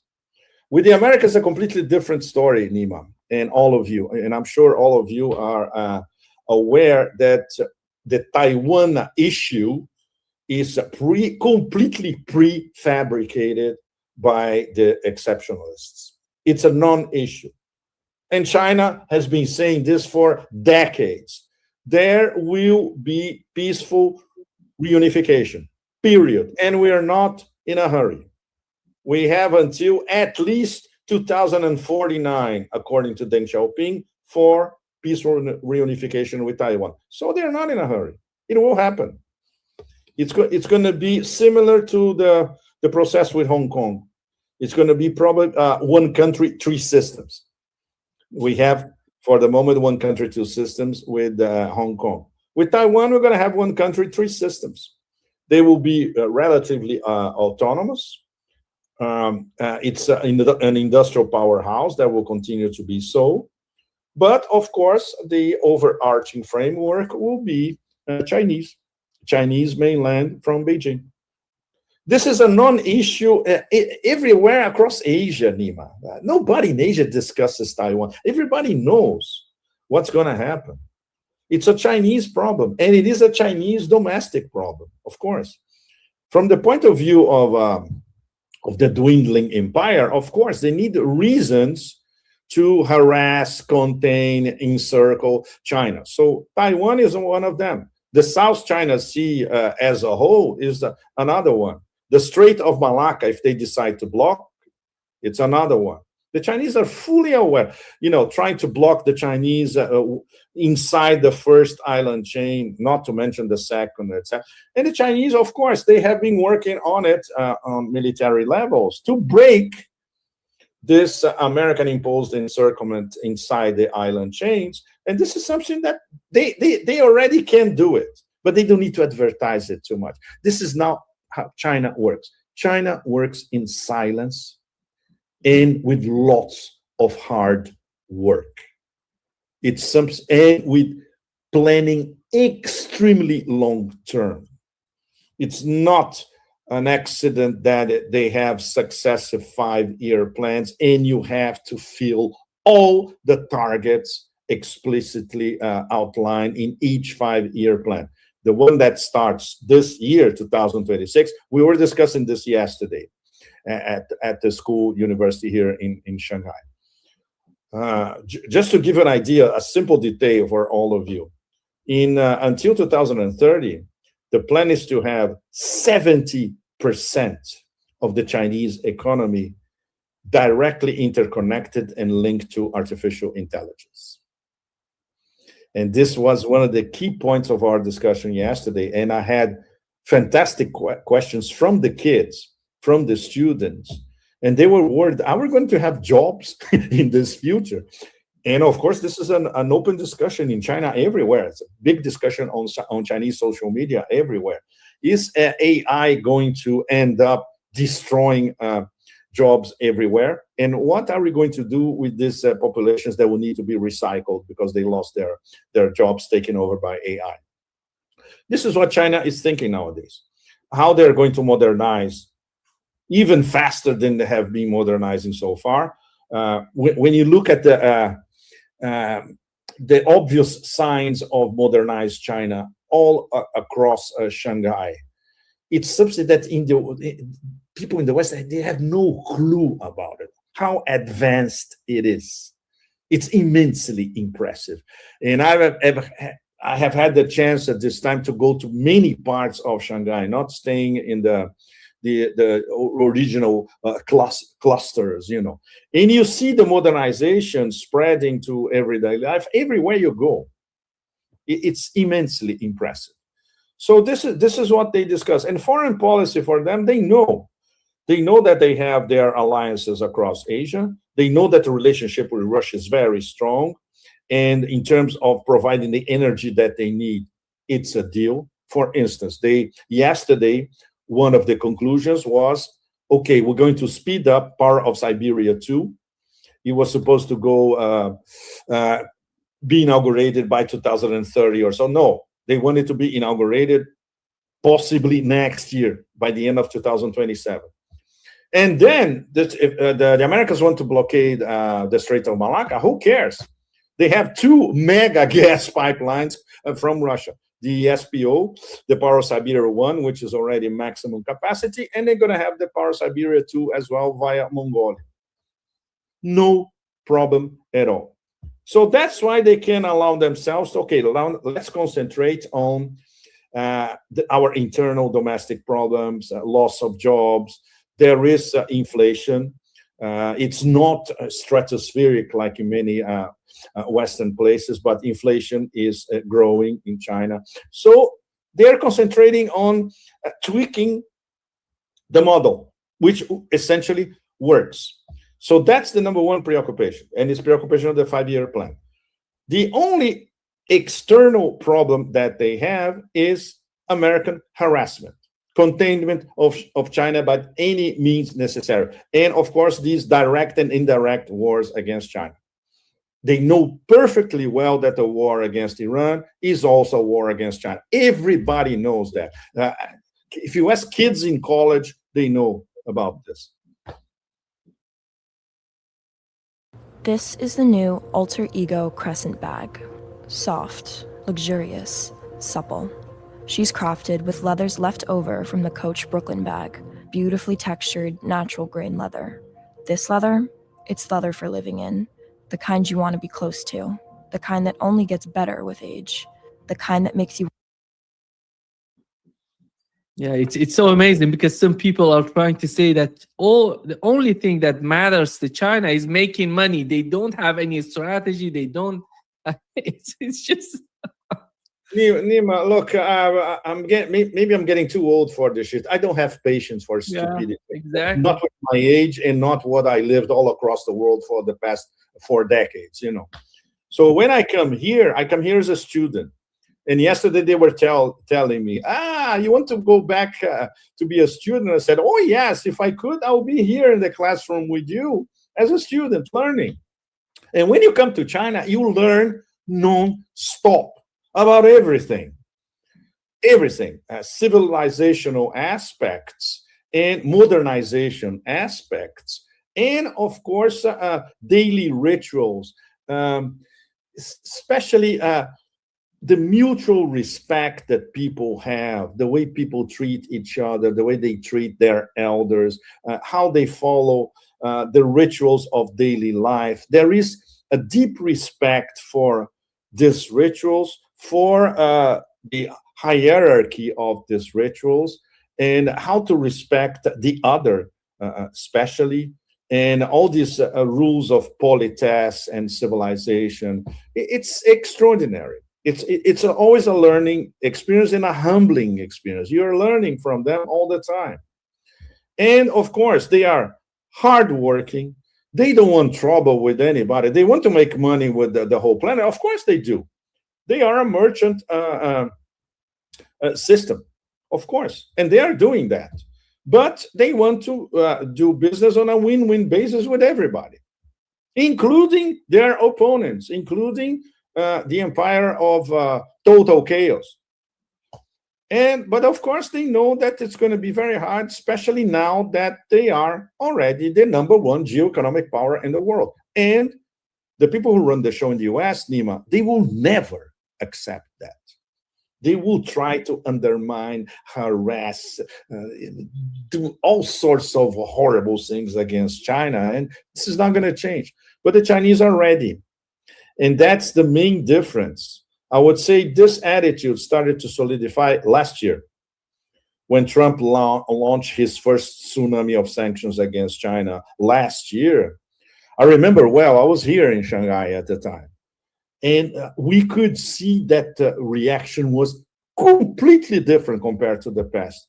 They stood up and they said, you want to mess with us? Okay, just wait. So now it's a completely different story. Now the Americans are learning that they cannot mess with China. And China knows how to, or at least like Xi demonstrated last week, he managed the Emperor of Barbaria, and at the same time, he was smacking him on his teeth with such subtlety that the Emperor of Barbaria didn't even notice. This is what civilizations do. They are sophisticated enough to go for broke, but of course, in a very civilized way. Pepe, did Trump try to convince Xi to buy energy oil from the United States? And what was the response from Xi? This is what they say. Once again, bullshit, spin. You don't see this anywhere in any of the official communiques by the Ministry of Commerce. And obviously, the Chinese are not going to buy American energy. For what? They're going to buy energy from their enemy. No bloody way. No way. No, this is American spin. And that's the problem, because they spin all sorts of bullshit. It is picked up by everybody around the world, including independent analysts, and they reproduce it without checking with the Chinese. And of course, the Chinese are not going to tell you all the details, but they can simply issue a no, this is not true, which they do all the time. That's the sound of an American oil company hard at work. Want to be a part of it? Listen up. Hello, my name is Adam Ferrari.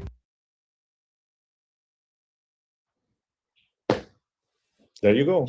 Just to wrap it up, Pepe, can we say that the Trump's agenda to dominate the energy market is over because of what has happened in the Middle East, because of this summit between Xi and Russia about the new pipeline you mentioned between Russia and China, and how is the energy market for Eurasia as time goes by?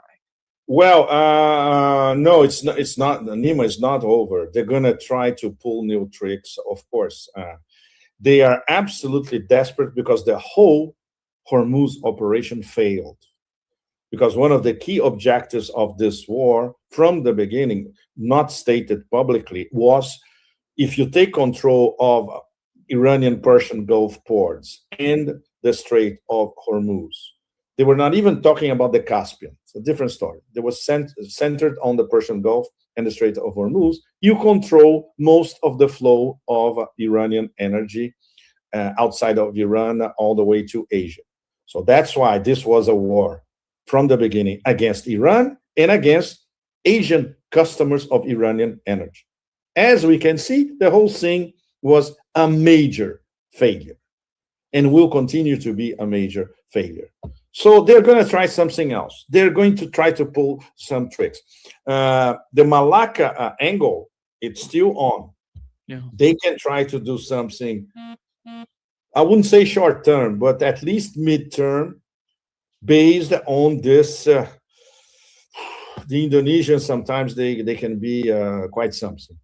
The Indonesians do a military agreement with the Americans. So they're going to regret this big time. So the Americans could use this military agreement to pressure the Indonesians, and we're going to have military vessels in the Strait of Malacca, close to the Indonesian coastlines in Sumatra. Anything is possible. And the Chinese are ready for that. And the other players in Asia are also ready for that. But if there is a strategy, Nima, with the Americans, they don't do anything strategically. It's always tactics, one tactic after another. The overall desire, not strategy, is to block choke points that are used by the Chinese anywhere. The problem is they're running out of choke points to block. Because the options for the Chinese, they're multiplying by the day. Guess one of the most important discussions at the St. Petersburg Forum, which is going to be in 2 weeks from now. I hope to be there. Once again, the Northern Silk Road, as the Chinese call it, the Northern Sea Route, the Russian denomination, the Polar or Arctic Silk Road, the Chinese denomination. That's it. Once again, bypassing the Suez Canal. The International North-South Transportation Corridor, which is, once again, Russia, Iran, India. Maybe India will be out of the picture sooner rather than later. Who will jump in? China, once again. Especially now that the port of Gwadar is being used like an Iranian port. This is one of the most fascinating developments of these past 2 months. In the beginning, intuitively, there was this feeling that Chabahar was competing against Gwadar. Chabahar, as you know, Anima, in Sistan Balochistan in Iran, and Gwadar in the Arabian Sea in Pakistan. Distance, 80 kilometers. Very, very close. So they were natural competitors. Now, not anymore, because the Iranians are using the port of Gwadar as well, which is part of the new Silk Roads. It's the terminal in the Arabian Sea of the China-Pakistan Economic Corridor. And what this spells out once again, very close collaboration between Iran, Pakistan, and China. Exactly. So exactly, Nima. So, but do the Americans think about stuff like that? Obviously not, never, because they don't think strategically. They don't think that their enemies or rivals or malign creatures or whatever stupid terminology they use are capable of thinking strategically and organizing themselves strategically. That's another example. Yeah. Thank you so much, Pepe, for being with us today. Great pleasure, as always. Enormous pleasure, Nima. Thank you. And I assume our Wi-Fi held. Yeah. Thanks to our Singapore server 10G. Thanks, everybody. Greetings to all of you from Shanghai, the capital of the 21st century. We remain here. Next week, we'll still be talking to you from Shanghai. Thank you so much, all of you. And thank you, Nima. Nima, you are in a different galaxy in terms of being a gentleman. You are very, very special, as you know. Muito obrigado, querido. Obrigado. Obrigado. Beijo, beijo. Tchau.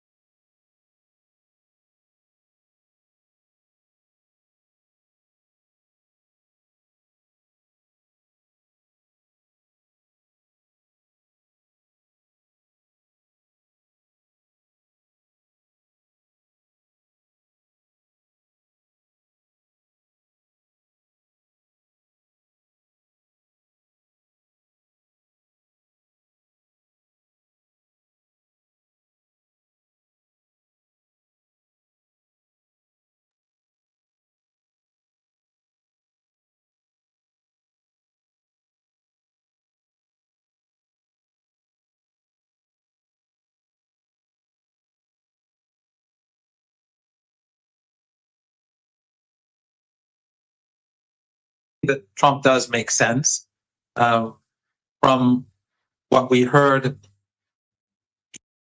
Well, the man who's helped us understand the entirety of the crisis in the Persian Gulf from the very beginning is the now ubiquitous, though I lay claim to having discovered him before he became a worldwide superstar of international media, It's, of course, Professor Said Mohammed Marandi, Professor of English Literature and Orientalism at the University of Tehran. May God bless you, Professor. It's always a delight to see your beautiful smile. Are you smiling in anticipation of an agreement, or because you've got a lot of cards up your sleeves if the agreement doesn't materialize and war begins again? Well, thank you, George, for inviting me. I'm smiling because of your kind introduction, too kind. I think from what we are seeing so far, war is almost inevitable. And the United States will probably, and the Israeli regime will probably carry out an assault in the coming days. Nothing is for certain, but the Speaker of Parliament, who's also the chief negotiator, he has come out today and said that this is the first time that he said that he believes that an attack is imminent. So the Iranian armed forces are fully prepared. I think that Trump is either being misled, or he feels that he has no option but to attack Iran. Maybe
Kick me out, wouldn't let me back on the stream. Hold on.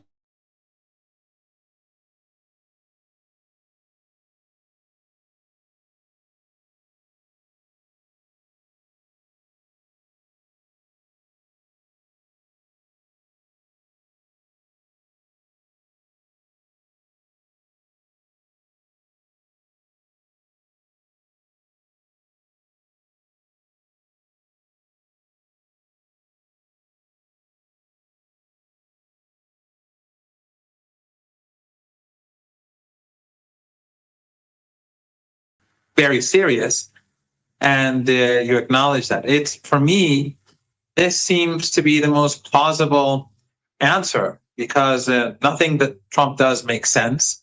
From what we heard from people who used to be close to Trump, like Tucker Carlson, he says that when he went to see Trump, it was clear to him that Trump didn't want to have this war, and that he knew that it was not a good idea. That was my understanding from what Tucker Carlson said. So that means he was forced to go to war.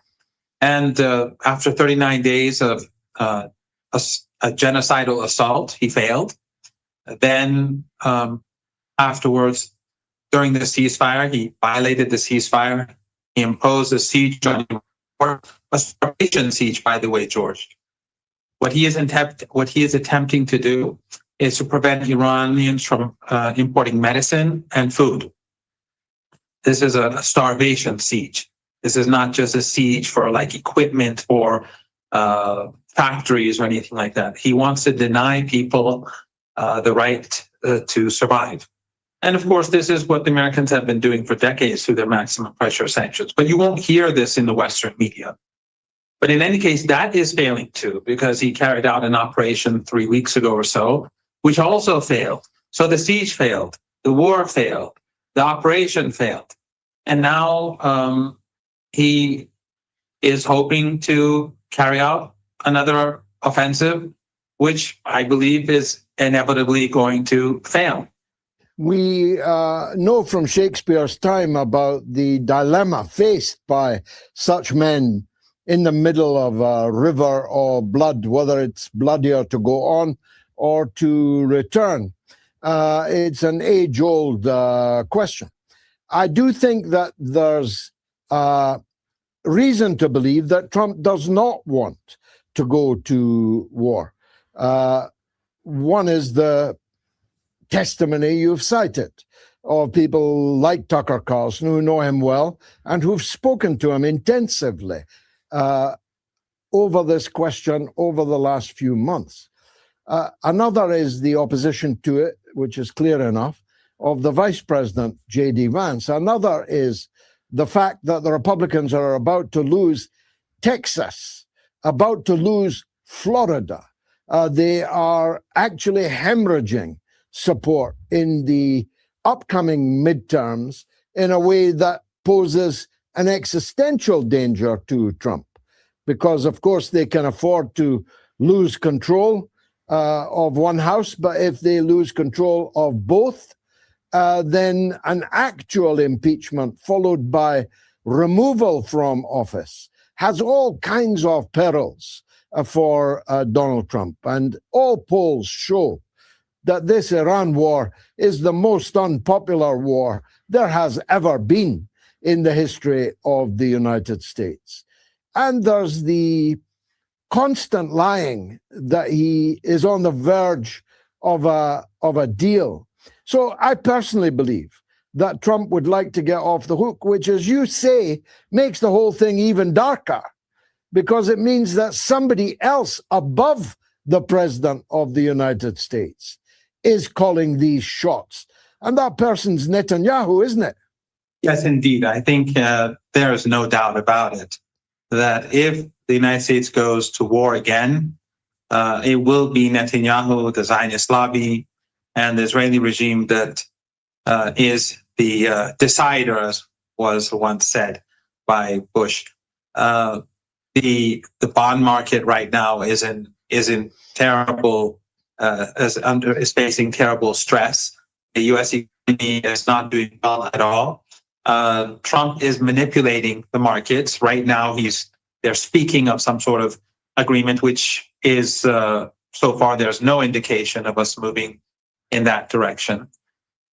But even these manipulations, at the end of the day, George, they're going to make things worse, because when you artificially bring down the price of, let's say, oil, even though it's paper oil, it's not the spot market, but you are increasing demand. You are preventing, especially when he keeps saying that this is going to end soon, companies who want to invest or increase production, then they're going to refrain from doing so. So in a sense, in the long run, what he's doing is he's going to make the crisis even worse when the manipulation no longer works. But I think it's quite clear that if there is war, that it means that he is not in charge. And I think everyone across the world sees him as a weak president. We saw when he went to Beijing, there was no joint statement. We saw the Russians and the Chinese had a joint statement. We saw all of his claims about what President Xi said in private to be false. The Chinese did not confirm any of the claims made by the Americans. Things are not going well at any level. And George, I think that what they do not understand, or maybe they do understand, but this is a sort of a final roll of the dice.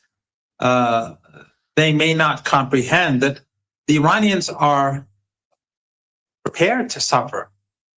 The Iranians are prepared to accept the pain and the hardship of this starvation siege, because they know that this is a fight for their survival.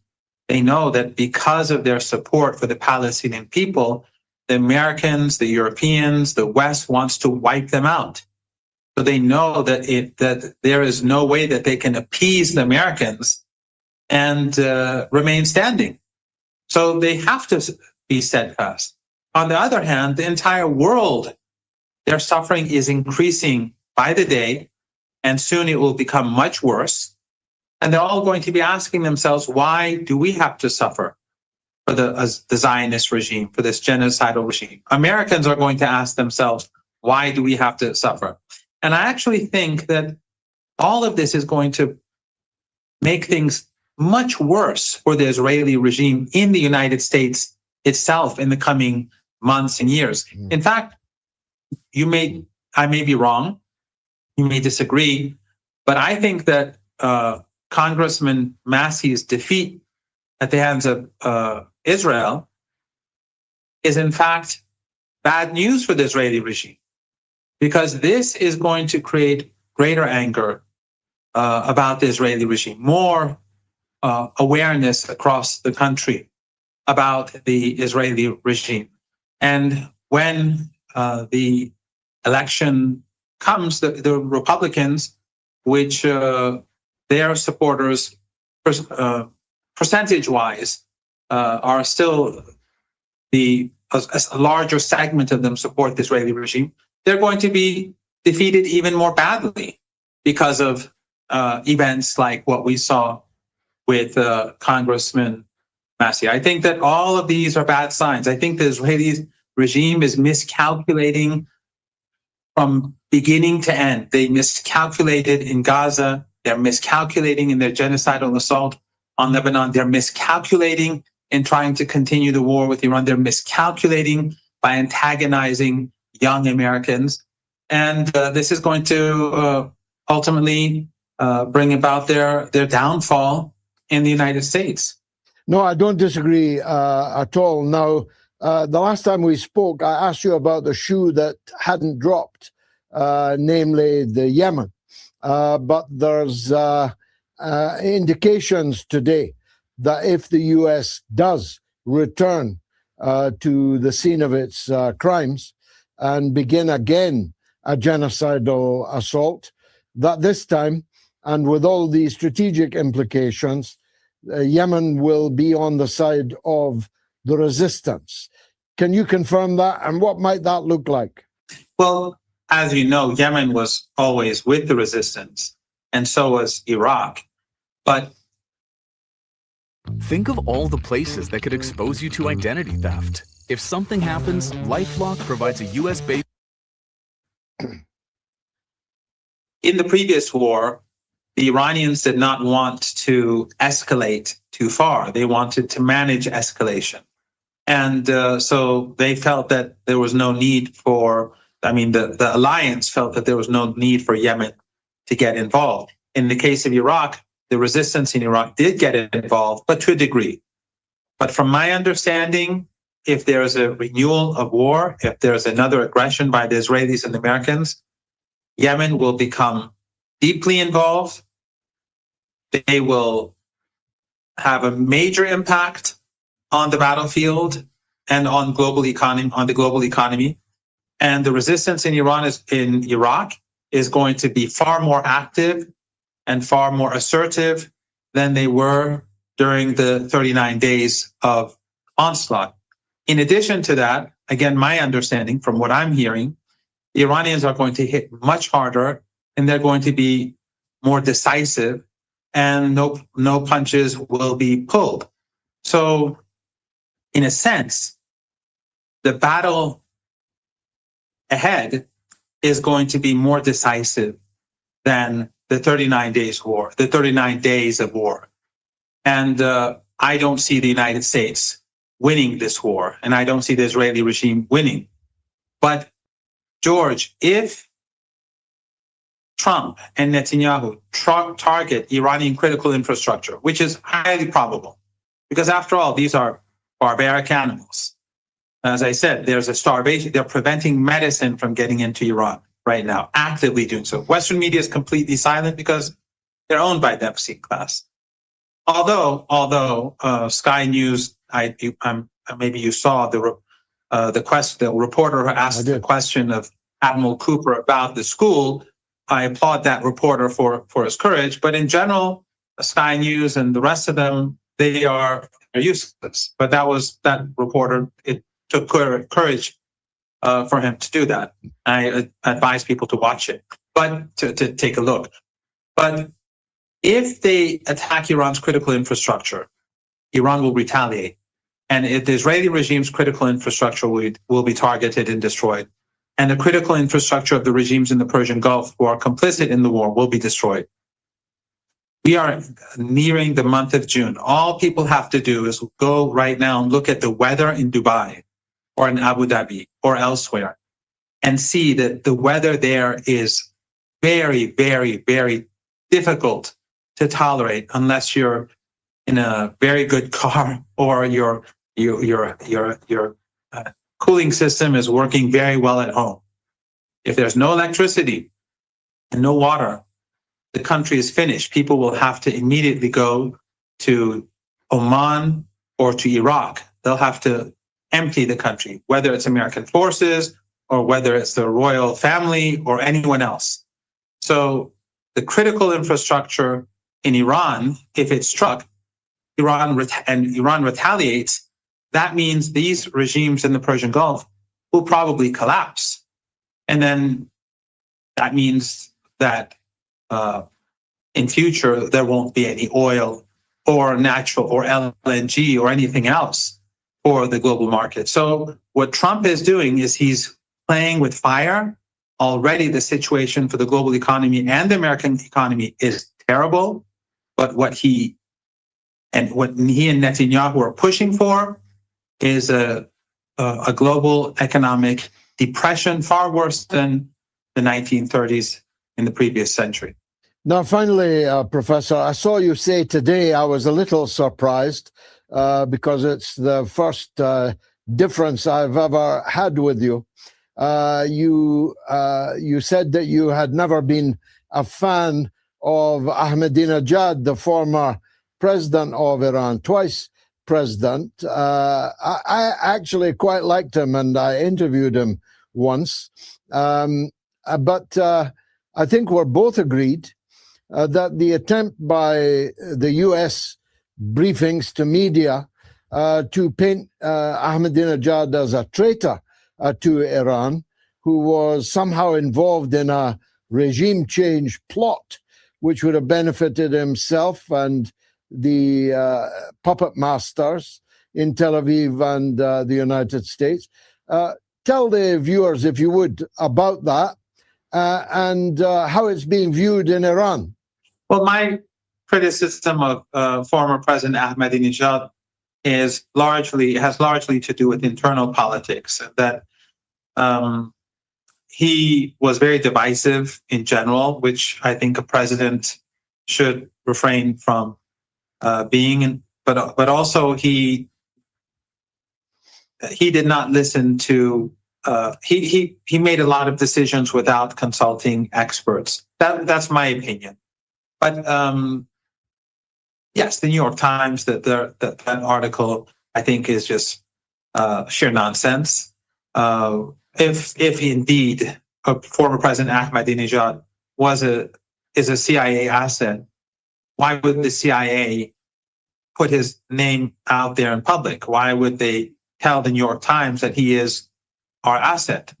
That basically is telling anyone across the world who is contemplating working for the CIA, or who actually is working for the CIA, that they better do something to save themselves, because they could be handed over to, or their names could be revealed at any moment. So it doesn't make sense for the CIA to give out his name. Second of all, if you got a virus on your computer, pretty sure it's my fault. I click on all sorts of shit. Get rich quick? Yes, please. What is the, what is the evidence of him being involved in some plot against the country? If he is truly a traitor that they say he is, they don't provide any evidence.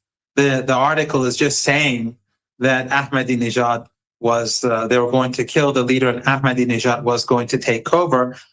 Where is the evidence? Because at the end of the day, Iran has a constitution. Iran we have a very strong civil society. State institutions in Iran are real and meaningful. We saw a martyrdom of leaders both during the 12-Day War and this war, and nothing happened. Why? Because our constitution works. This, I think, this very article is full of Orientalist notions. Where in a place like Iran, in an Eastern despotic regime, as they would like to see it, the rule of law means nothing. State institutions mean nothing. One despot just replaces another. That's how the Western elites like to introduce or to describe leaders from the rest of the world, in the global South. Strong men, whether it's Russia or whether it's China or whether it's Iran or anywhere else, any country that they do not like, they delegitimize them and introduce those and describe those societies as societies that have no state institutions, have no legitimate constitution, and if it does have a constitution, it doesn't really mean anything, which is all nonsense. And this either shows a major lack of understanding by the New York Times, Western intelligence agencies, or whoever is behind this article, which is probably out there to create division in Iran, which no one takes it seriously here. I haven't seen anyone take it seriously. But also, I think, in addition to that, it just shows how the New York Times is such a discredited news organization. Yeah. That if they do indeed have, they're just basically giving out what the intelligence services in the United States are handing over to them without even thinking, why would the CIA, let's assume that the CIA, they really believe that the CIA sincerely gave this information to them. Why would the CIA do that? What is the agenda of the CIA? So nothing makes sense in this. It is just propaganda, but in my opinion, it's deeply Orientalist. It is racist, and it shows a clear lack of understanding about the sophisticated nature of Iranian civil society, of the constitution and state institutions, and of course, the role that Iranian civil society and ordinary people play. When the leader was martyred, we had for a full week, we had a leadership council, a leadership council until we could get a new leader. The country was at war. They fought. State institutions worked well in accordance with the constitution. And when a new leader came to power, it continued to function well. I think that shows that the Iranian constitution works magnificently well. And therefore, what the New York Times says either, again, shows how ignorant they are about Iran and how racist and orientalist they are about Iran in putting out this sort of propaganda, which no one in Iran takes seriously. Actually, your constitution works a lot better than the American constitution is working right at this moment. We'll be taking a deep dive on Sunday into the big summit in Beijing between Putin and Xi Jinping. But preliminarily, what were your thoughts as you saw it? And have you had a chance to look at their joint declaration yet, Professor? Well, George, the joint declaration, I think, was very good for the global South, for the Islamic Republic of Iran, for the axis of resistance. It was not good news for the United States. It was not good news for the empire. It was not good news for the Israeli regime. And the very fact that Trump's trip came right after the Iranian foreign minister's trip, and then right before the Russian president's trip, I think says a great deal. First of all, it shows that the power has transitioned already to Asia, and that Trump is clearly not the equal of the Chinese president. But second of all, it shows that the Chinese are in full coordination, or at least they're highly coordinating their efforts and their positions with the Iranians and the Russians. And that should be something that the Americans think about a bit more carefully. The United States is losing ground. And if they start another war, it is going to get much worse. And it's going to get much worse, much faster than before. George, if the United States attacks Iran again, Iran will be relentless.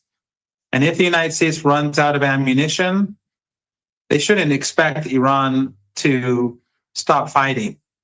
The Iranians will stop fighting only when all of their objectives are achieved. The same is true with Yemen, the same is true with Iraq, and the same is true with the resistance in Lebanon. At the end of the day, the Iranians have demands that have to be met. The control over the Strait of Hormuz will remain Iranian. Iran's sovereignty will have to be preserved, and Iranian allies across the region have to live in peace.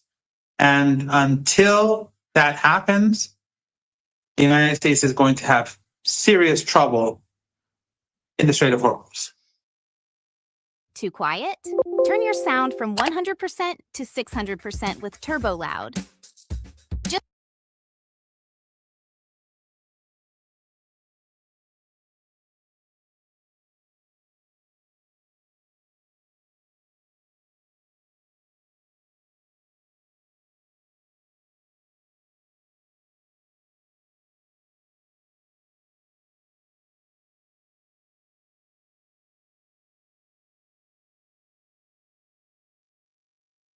Ray Johnson, hold on here. Always got something popping up on the screen that I got to get rid of.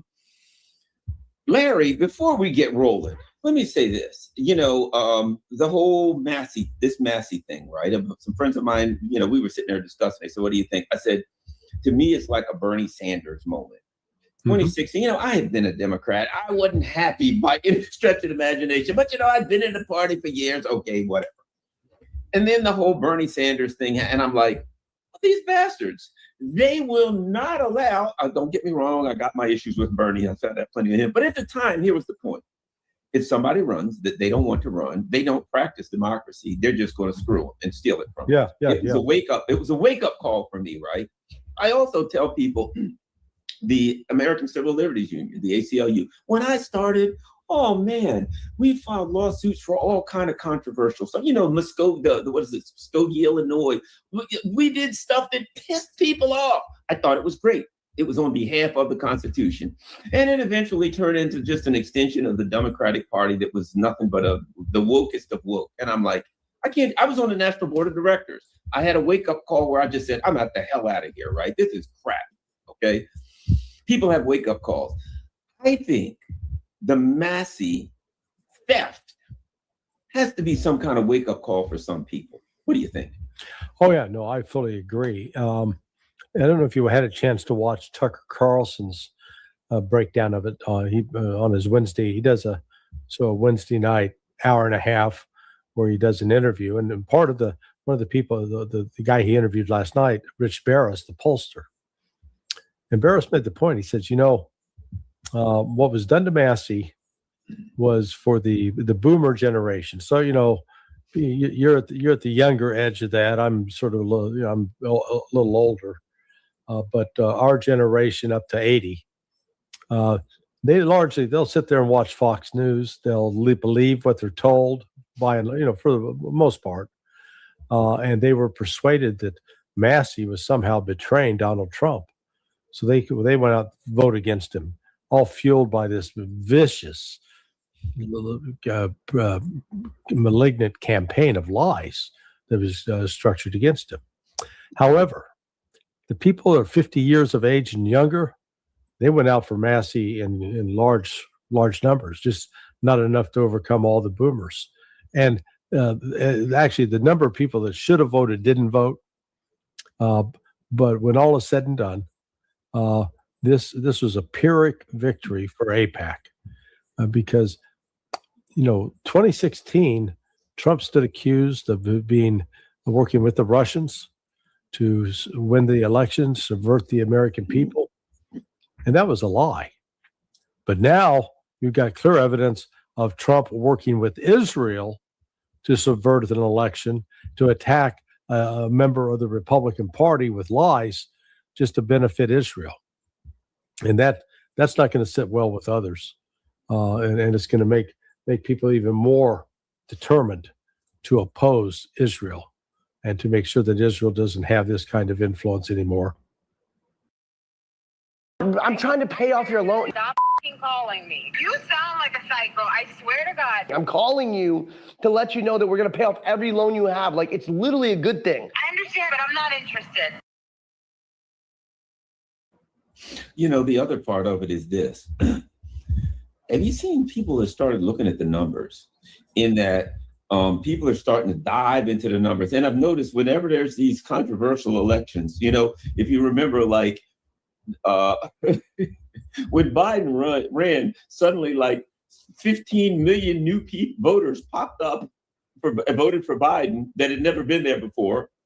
And then the next election, they were gone, right? How these mystery voters always pop up, right? Right. People are now looking at this election, and it was like 52,000 people voted in the primary before, and it was like 104,000. So the number of people doubled, and like almost all of the new people went to this guy. And you look at it, then all of these mail-in ballots, which Donald Trump was screaming, yelling about mail-in ballots. All these mail-in ballots came, and like 90-some%, and you're like, I would like to believe that there's some credibility to the system. No, it's crooked. As they say, the math just ain't mathing. Yeah, no, it's a crooked system, crooked casino. House rules, house wins the blackjack, roulette, loaded dice, marked cards. It's not a straight up marketplace. It's not competitive at all. Yeah, before the election happened, I was like, they were like, different people were talking. What do you think? And I said, I think he'll win if it's a blowout. I said, but if it's close, he ain't got a chance. He ain't got a chance. And I said, and if it's close, that means he won big. Yeah. So, yeah. The guy who, and it's again, we see Donald Trump came in with like a really strange coalition, right? A coalition of some people that didn't like him. didn't approve of him, thought the worst of him, and saw him as the better option because of the things that he promised and voted for him. And he has turned on the, I've seen a lot of things in politics, but I can't see that I've seen a guy go into power. I've seen him do like I've seen people go into power and then appoint some guy who is totally unqualified for the job because the guy helped them out. And you're like, well, that's patronage. I don't agree with it, but I understand that's politics. But he's doing the opposite. He gets in, and all of the people who hated him, the people who pushed Russiagate, who tried to get him locked up, tried to get him broke and poor, who were in favor of everything was that's his inner circle now. Yeah, yeah. And now the people that stood for him and took heat for standing for him, he hates every one of them, hates their guts. Yeah. Yeah, no, I mean, it's remarkable. That's what Tucker's commentary on this was pretty extraordinary. He talked about the experience he had sitting with Charlie Kirk in St. John's Church there on the north side of Lafayette Square, waiting for, and just what they had hoped, what they'd been promised, and then to realize that all those promises that Trump made have been betrayed. He's walked away from it, abandoned his base. Yeah. And in Charlie Kirk's instance, well, we're not going to revisit that. I'm just going to say, you and I both know what a 30-06 round can do. And it ain't going to be found. But the idea that somebody got shot in the neck with a 30-06 round, that's like saying somebody dropped a nuclear bomb on a city and only one guy, one person was slightly burned. It's pretty absurd. Well, actually, let me note one other oddity. So the ATF has come out with a ballistics report. And they say, quote, we could not match the fragment of the bullet to the gun. I'm going, fragment? You're telling me that whatever round hit him, that if it was a 30-06, that bullet should have been intact. Yes. Or where's the rest of the bullet? You're telling me they only had a fragment, they didn't recover the rest of the bullet, and yet there's not an exit wound? What the hell's going on? This does not make sense. So there's some shenanigans underway. Yeah, and I guess when that 30-06 penetrated him and hit his miracle steel neck bone there, that miracle steel, it just blew to pieces. But even none of the pieces came out. Yeah. Anybody that's ever shot steel, they'll know that you can see this. Some of these bullets will penetrate steel, particularly if it's like a quarter of an inch thick or less. If it's half inch, okay, you're going to take a big chunk out of it. But this does make sense. This is all. All I can say is, if I'm sitting on that jury, I gotta hold my head down and keep from laughing when you start presenting this evidence to me. If I'm sitting at a jury, I gotta say, "Come on, guys, what are we doing here?" Yeah, you know what I mean. Not serious. Your story requires a miracle, and I mean, I ain't gonna say miracles don't happen, but you cannot not accept a miracle as evidence in court. What happened? How come this guy's head didn't blow off? Believe it or not, ladies and gentlemen of the jury, a miracle occurred. That's not guilty. Yeah. That's how that goes. All right. Now, here's an interesting take that Larry has. Now, again, sonar21.com is Larry's fantastic website. You need to go there regularly so you can keep up with his articles. You will know what's going on. You will know what Larry's thinking. You'll know what the professionals know that you don't know. Trump wants to attack Iran, but does Saudi Arabia hold the keys? What do we need to know about that, Larry? So we know that now 3 weeks ago, when Trump announced Project Freedom, that he was going to open up the Strait of Hormuz, force the Iranians to surrender, and that was going to depend in large measure on air ops, that the Saudis said, no, you're not, and they shut us down. And Trump got on the phone, tried to cajole, twist, strong arm Mohammed bin Salman, and bin Salman held his ground, said, no, not going to happen. So the U.S. had to shut down Project Freedom because we couldn't fly out of Saudi Arabia. The Saudi Arabia is particularly important because it's where a lot of the air refueling operations take place. Most of the combat planes that are going to launch against Israel are based in Jordan or Israel, and so the distance those planes can fly 550 miles, and then they need to be refueled. Well, the distance from Amman, Jordan, roughly where those planes are based, to say Riyadh or Kuwait City.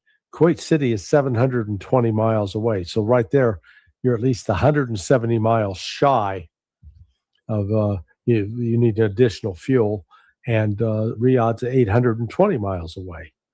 So, and then once they get refueled there, they could fly another 100 miles, fire off the Tomahawk cruise missile or their JASSM cruise missile, and then turn around, have to get refueled again at least twice to get back home. So in other words, to conduct a military mission against Iran, you're going to have to refuel every combat plane at least 3 times. Wow. So, yeah. So when you start building up the logistics on that, I think it's pretty intense. So the Saudis have now told the United States, put a hold on it. In fact, I was just reading. I got information from a source. It said Saudi Arabia and Qatar are reported to have delivered unusually direct messages to Washington that they do not support a renewed large-scale conflict with Iran, and they will not underwrite another prolonged regional war. This is directly consistent with their recent public posture. Riyadh is managing a delicate balance after its China brokered rapprochement with Tehran, while Doha, which is the main city in Qatar, remains deeply exposed to any escalation in the Gulf and is seeking to preserve its mediator brand. The UAE, which had initially been more aligned with the maximalist pressure on Iran, is said to be softening under combined Pakistani and Chinese pressure, recalibrating towards de-escalation and economic continuity. So, but the other thing that's going on right now is the Hajj. So within Islam, one of the things you have an obligation to do as a Muslim, as a good Muslim, is make your pilgrimage to Mecca and to reenact the actions of the prophet Abraham, but we know him as Abraham, father of Isaac and grandfather of Jacob, as well as the prophet Muhammad. So with the Hajj, you've got 2 to 3 million Muslims from around the world: Indonesia, Malaysia, Africa, Iran, Latin America, United States, Europe. They all come to commemorate and participate in this holy ritual. Well, Saudi Arabia has made it clear, to the United States, you're not going to be conducting any attacks on Iran from here while the Hajj is underway. That's for sure. And I've learned since that our refueling operations, which used to be allowed over Saudi Arabia, they're taking place now primarily in Iraq, not over Saudi Arabia. So this is where the Saudis have weighed in, and they're creating an obstacle that Donald Trump is trying to overcome, and he doesn't have an easy way to overcome it. Well, it sounds to me, one of the things I think that is obvious, I mean, if I can figure it out here in Glen Burnie, Maryland, I'm sure they can figure it out in Riyadh and those areas. Right. If this thing starts back, they're behind his grass. If this starts back up, and the U.S. goes in there and does something stupid, there ain't going to be no Saudi Arabia. There's not going to be any, because once they run out of water and all that kind of stuff, I mean, there'll be, I'll put it like this: the ground where Saudi Arabia will still be there, but it's 125 degrees this time of year, and people can't stay there without water and electricity, so they will have to vacate. Well, they'll probably show up in the United States. We'll have a lot of new friends and guests showing up in the U.S. and in Europe. Yeah, it'll remind me of that flight from Kuwait in August of 1990. So after Saddam had invaded Kuwait, there you had all these American girls that were married to Kuwaiti guys that were on board a plane that were coming back to the States. And oh my goodness, what a mess that airplane was. Holy, screaming kids and pregnant women, and oh my goodness. But yeah, no, you're in a similar situation that, and people don't realize, because I'm looking at the date right now. So I was in Iraq 20 years ago today, in Balad, and I could, and in Qatar before that. And when I was in Qatar, I could not believe how hot it was. Oh my, it was just unbearable. It was pizza oven hot. So it's that time of the year, and if you don't have air conditioning and water, boy, you are toast. And that's one of the other things that if the attacks are renewed, and if the West attacks any kind of power stations, power grid in Iran will take it out in Qatar, and in any country that participates in that attack, they'll lose their power system. And, that is devastating for people in Kuwait, Saudi Arabia, Qatar, and Bahrain. They literally have to leave the area. One of the things I think that makes it very difficult for the U.S. to attack them, amongst many, is this, and that is, well, okay, how many cards does Iran have to play? And, are they twos or aces or one-eyed jacks, right? Yeah. Here's three right off the bat. Aces.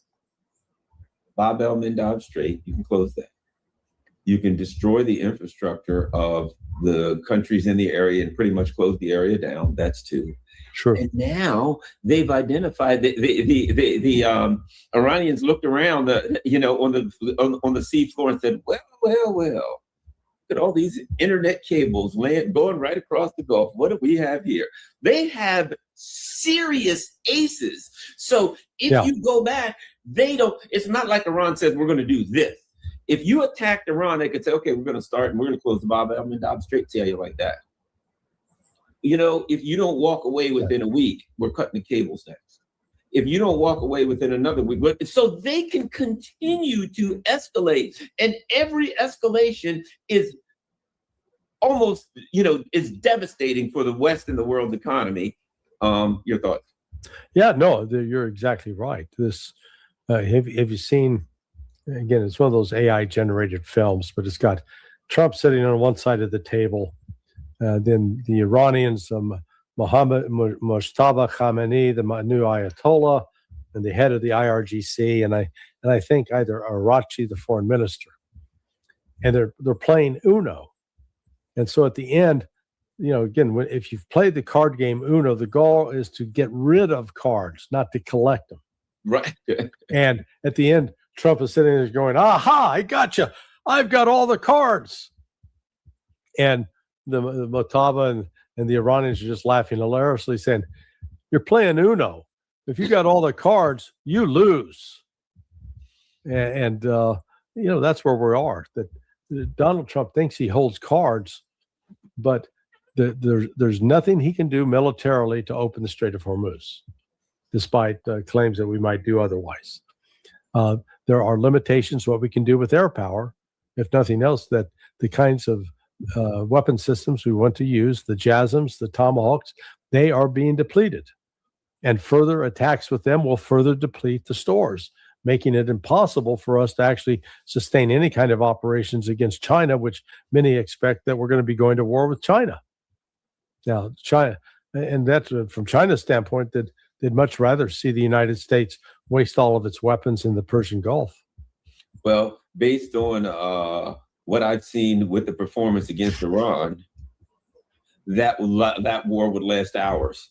Based on what I've seen with their performance against Iran, they don't, it's like you can't beat a Golden Gloves boxer. You do not want to get in the fight in the ring with Mike Tyson. But at any rate.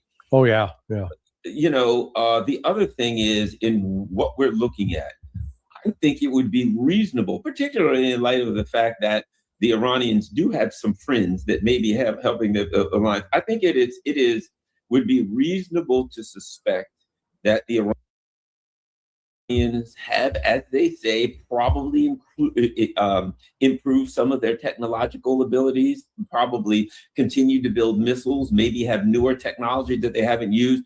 You were getting hit pretty bad as it was. I think it would be safe to assume that they're probably have maybe some new anti-shipping missiles that you're going to run into some things that you didn't run into before. It ain't going to be an easier fight, I'll put it that way. Well, let me give you one other thing to consider. The other day, reportedly, Iran said that if we're attacked, if you attack us again, the United States, we're going to hit Washington and New York. And everyone's like, well, with what? Well, start looking into it. The Iranians seem to have a pretty close relationship with another country in Asia. It's called North Korea. North Korea has successfully tested an intercontinental ballistic missile that travels 15,000 kilometers. Well, the distance, I understand, from Tehran to Los Angeles or San Francisco is about 10,000 kilometers. So if they got their hands on a North Korean missile, they could easily reach Washington and or New York. So that's why I took that and said, you know what? I wouldn't be assuming too quickly that they're just the bluffing. You got the Norfolk bases they could hit. You got San Diego. You've got major Navy bases right on the coast that they could hit. And I know they said if you attack, we have surprises in other parts of the world. You got base. That's the thing. You got bases in Africa. They have allies there. They may hit your bases in Africa. Who knows where they may be able to strike other. And bottom line is, I think what we're saying, Larry, is that ain't a good idea to go back. And I don't even know if the U.S. can do it anyway. Donald Trump is he's in a corner. In my lifetime, I haven't seen a president cornered like that. Yeah. Well, hey, it's a self-inflicted wound. I mean, it's not like somebody else did this to him. He did it to himself. Yep. That's the key. It's like, guys, think it through. Think your moves. Try to say, if I do this, what's the likely result? And then what will they do in response to my action? And then what will I need to do in response to their act? Think it through. Play like you're playing chess. You didn't do that. Exactly. The president. Here's an interesting article. And there we go. The president of peace. Not only America, but the whole world. The president who cries war, then peace, then war. Now Donald Trump went from I never started any wars. I'm the only president that didn't start any wars till I'm the first president who had the guts to start a war with Iran. Your thoughts? Yeah. That's like bragging about being ugly. Yeah, I'm fat and ugly and I'm proud of it. Well, I wouldn't be so proud about that. You're admitting to a gross error in judgment. And I got a call earlier today about, I've been doing back-to-back podcasts. But before getting into the podcast realm, I got a call from someone who just, he tracked me down. He said, look, I've really enjoyed listening to you. He told me his name and his background. He's an oil trader. Mm-hmm. So he's been trading oil on the London market and on New York City. And he said, look, I just wanted to let you know. He says, I really appreciate what you've been doing because nobody else is telling the truth. He said, they're pretending that these markets are functioning normally. They're not. He says, the markets are abnormal. They shouldn't be doing this. He said, in fact, the price of oil really ought to be about $175, $180. But what's going on is you've got these very wealthy Zionists that are intervening behind the scenes to try to control both the stock market and the oil market. Because if oil goes down, stocks go up. And, they're sort of inversely coordinated. But he said, this can't go on forever. But they are deliberately manipulating the market in order to make people think that things are not as bad as they really are.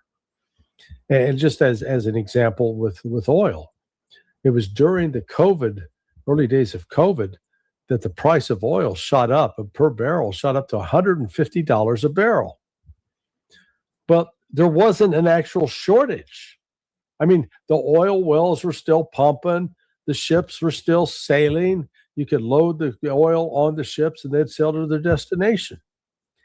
Now we got a situation where 20% of the global supply of oil is gone. It's turned off. There's no more flowing through. And yet they're pretending that the price of oil is only $105 on Brent. It's a lie. It's one lie sold after another. Well, Larry, that says to me this: you're playing Jenga. Sooner or later, somebody's going to pull out the wrong little wooden block. It seems to me that with the price of oil, with all of these other things, with like constant lies about, they got every other day, they got 24 hours, 48 hours, 3 days, 5 days, 4 days. We're going to blow them up. They're going to blow. You know what I mean? I don't think you can do that forever. That someday, at some point, this thing falls apart, and it's like, we can't. It's not about propping up. What is it? It's not about the price of oil. At some point, doesn't it become the availability of oil? Where It's like, okay, you can say what you want about the price. Why am I going to all these gas stations and they're empty? Yeah. Yeah, no, look, the full economic impact of these shortages, and I was talking with Mario in the fall and had him do some, online real-time research. So, the 5 basic commodities that have been coming out of the Persian Gulf: oil, liquid natural gas, urea, sulfur, helium. It turns out that apart from the Persian Gulf, the major producers of most of those, except for LNG is, U.S. is a major producer of liquid natural gas. But the rest of those items, from oil to sulfur, urea, and helium, that's Russia and China. They are made. So what it means is that Russia and China, they stand to benefit the most from the closure of the Strait of Hormuz, and but what is not coming out of the Strait of Hormuz is a major disruption of the economy globally, and it's not just recession territory; it'll be depression territory. So that's sort of what we're looking at here of how bad this could get. I think there's so many areas that people haven't even considered. Let me give you an example. As you know, I have a diesel truck. Okay, diesel may be hard to get, but if you've got the newer diesel trucks, right? And I'm saying, 2012, 13 and newer, they have this stupid DEF system, diesel emissions fluid crap. I don't know if you're familiar with it. You have to put in, and it's supposed to help to stop the emissions and all that crap, right? Mm-hmm. So you have to put this stuff in when you put your diesel fuel in. You put in a 5-gallon tank. It lasts 700-800 miles, and you have to have that stuff, or your truck won't run. That is connected to your system, and that's what supposedly does your emission stuff. You know what it is? Basically, urea and water. Yeah. So if, in fact, we can't get any urea, and all the diesel trucks you see out there, there's a way around it. You have to delete your truck. You take that old thing out there, it costs $2 or $3 grand to delete a truck, which is illegal to do it. Not that I would know anybody that did it. I'm just saying it's illegal to do it, right? Right. Because I thought about it, because I'm like, well, crap. If I can't get the DEF fluid, and all of these other trucks can't get the tractor trailers, you name it, if they can't get that DEF fluid, which is urea and water, anybody can look it up. Diesels can't move. Right. The engine won't run. It'll shut it down. The computer will shut it down. And that means no deliveries at Giant, Publix, Aldi, Walmart. You're screwed. This is the full economic impact of this hasn't hit, and when it hits, it's going to be devastating.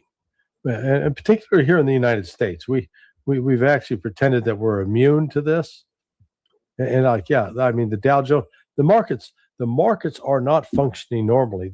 They're behaving like things are great, that there's no shortage, that we got plenty of supply. Come on, everybody, eat, drink, and be merry. It's like serving Chateaubriand on the Titanic after it's hit the iceberg. The food's great. Come on, everybody, sit down. Don't worry. The iceberg's nothing. Wow. Yeah, it's people that want to believe, okay, I'll put it like this. A country like us, who's used to all of these extra amenities, is going to be hit harder. I mean, let's face it. If you live off the land somewhere, if you live somewhere where you don't have electricity, where you don't have running water, you can't lose electricity and running water. You don't have it, right? Yeah. You raise some, I don't know, whatever the heck alpacas or something. You slaughter the alpacas, you eat the alpacas, you cook them over an open fire. You got nothing to lose, right? Here, if everything is brought to you on a silver platter, you call out and some guy DoorDash delivers and you eat it and blah, blah, blah. Okay, you lose all that crap. The poor person doesn't, you know what I mean? What is it? The lower you are on the scale, or rather the higher you are up the scale, the harder you're going to hit the ground if you fall off the ladder. Yeah. I mean, I saw that in Argentina back in 1984. So my wife and son and I, we lived there for a year. It was a period of hyperinflation. The very, very poor, their lives already sucked. So, it wasn't like the suck factor increased by a factor of 10. No, it was bad, but, they're used to it. The ones that, but even the very wealthy, they were, they could manage. They had to pay more, but they weren't suffering pain. It was the middle class people that, boy, when they hit the ground, man, they hit hard. And it was middle to upper middle class. And I saw that with one of my dear friends. He was a baker. He had provided the pastries for the national airline Aerolíneas Argentina. Every year he was buying a brand new truck, brand new Chevy. I think it was a Chevy or Ford, but it was an American truck. Boy, the combination of that inflation just destroyed his business. He was never able to get the bakery reopened, and he fell into poverty. I mean, really fell hard. And I stayed in touch with him, and unfortunately, he got cancer and died after he and his first wife, they divorced. He remarried. Had 3 children with this additional woman. And those 3 kids, they grew up in poverty. I'm actually still in touch with the kids, but it was awful, and it destroyed his life. And so that's what I fear that we're going to see that kind of phenomena here in the United States. When I was little, I remember talking to, parents and grandparents and old people and stuff that had lived through depression, right? Right. And I talked to some people that were, when you talk to people back then, and people I had relatives from West Virginia, from, North Carolina, you name it, people that back in the 1930s were very, very poor, back then, living off the land, whatever, right? And I talked to people who said, what do you think about the Depression? They said, are you kidding? We were so poor. We didn't know there was a Depression. Yeah. They said, we already lived in a Depression. So the Depression didn't mean anything else. As poor as we were, we raised stuff off the land. We had no running water. We had no electricity. We raised chickens and pigs and grew stuff. And they told us there was a Depression. Absolutely nothing changed for us through the Depression, right? And I think it's exactly what you're saying. If you're already that poor, it's just another day. Yeah. You look back. Yeah, I look back on my family. I know my one grandmother. She grew up. She and her family, they lived in a railroad car. A car at the railroad yard. That was their home. Yeah. So we've had times of privation in this nation, but that's the problem with this current generation. They've never really experienced that kind of privation, because we've been able. We've actually had some social nets that still exist to catch people. Whereas I know, like in the case of my grandfather, he was born in 1906. And when he was 6 years old, his father died. And his mother, she had, 7 kids, 8 kids. Yeah. She couldn't afford to handle them all. She put 3 of them in an orphanage. Yeah. My grandfather and then 2 of his next oldest siblings. So, he grew up in an orphanage. And, his mother, boy, she was a piece of work. And she wasn't exactly the fairy godmother, that's for sure. Right. Yeah. But again, they endured great hardship, great suffering. There was no social net back then. He died. Too bad, man.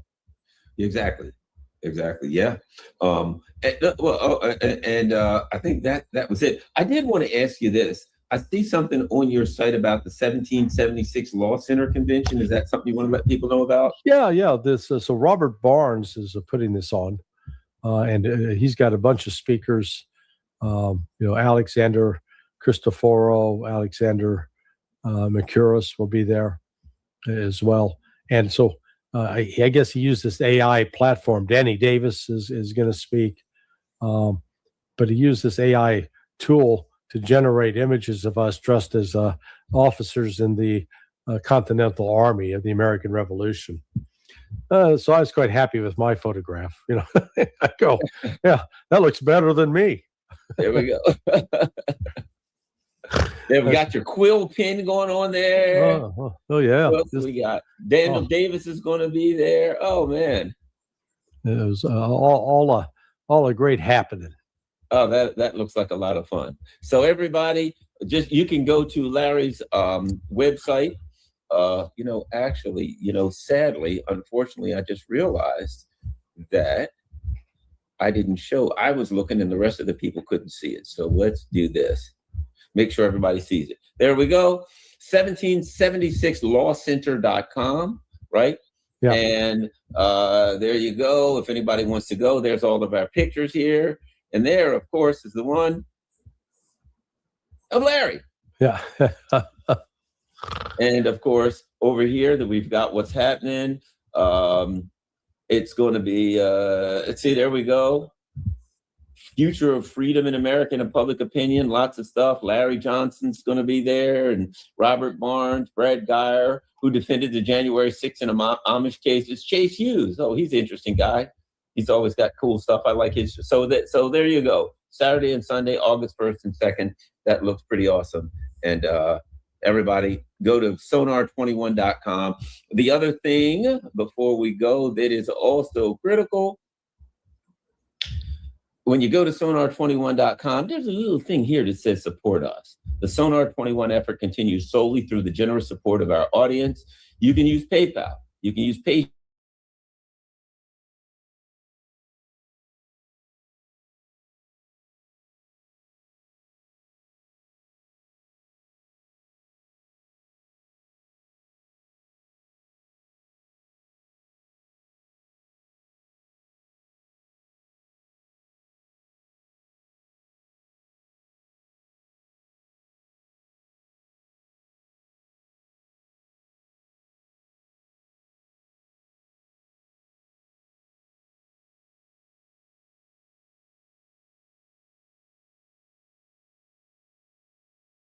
Listen up.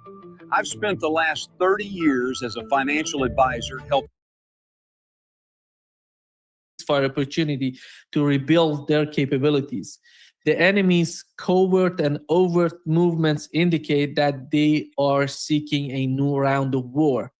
What is your assessment of what's going on? Because Iran, it seems that they're prepared to, for the new round of war. And what is your understanding of the forces in the region, the way that Donald Trump is talking about it? I don't know if we can get anything from Donald Trump, but it seems that the Iranians are somehow, they're feeling that the war is coming, and that's why he's talking this way. You understand? I mean, I don't know the information they're looking at, so it's hard to be able to say, oh, I agree or I disagree. They made a conclusion. Look, Iran has every right to believe that they're vulnerable to attack because they've been betrayed so many times in the past, and they aren't likely to put much credence. But if I were able to talk to this individual and he was willing to talk to me, I would ask the following questions. In 37 days, how many targets did American and Israeli bombs strike in Iran? And he'll give me a number, 25,000. Okay. Now, let's just break it down from a defense industrial capacity. How much damage was done to the Iraqi ballistic missile production capabilities? Bradley Cooper saying that he destroyed 87% of your ballistic missile production capability. Is this an accurate assessment? No, it's not. We're doing this, that, and the other thing. So what you're saying is that the bombing campaign did not succeed in retarding Iran's capabilities. That's what I'm saying. Okay. And then we can just go on and on and on. What real damage has been done? What percentage of the buildings struck by the United States were empty buildings or politically motivated buildings that had no impact?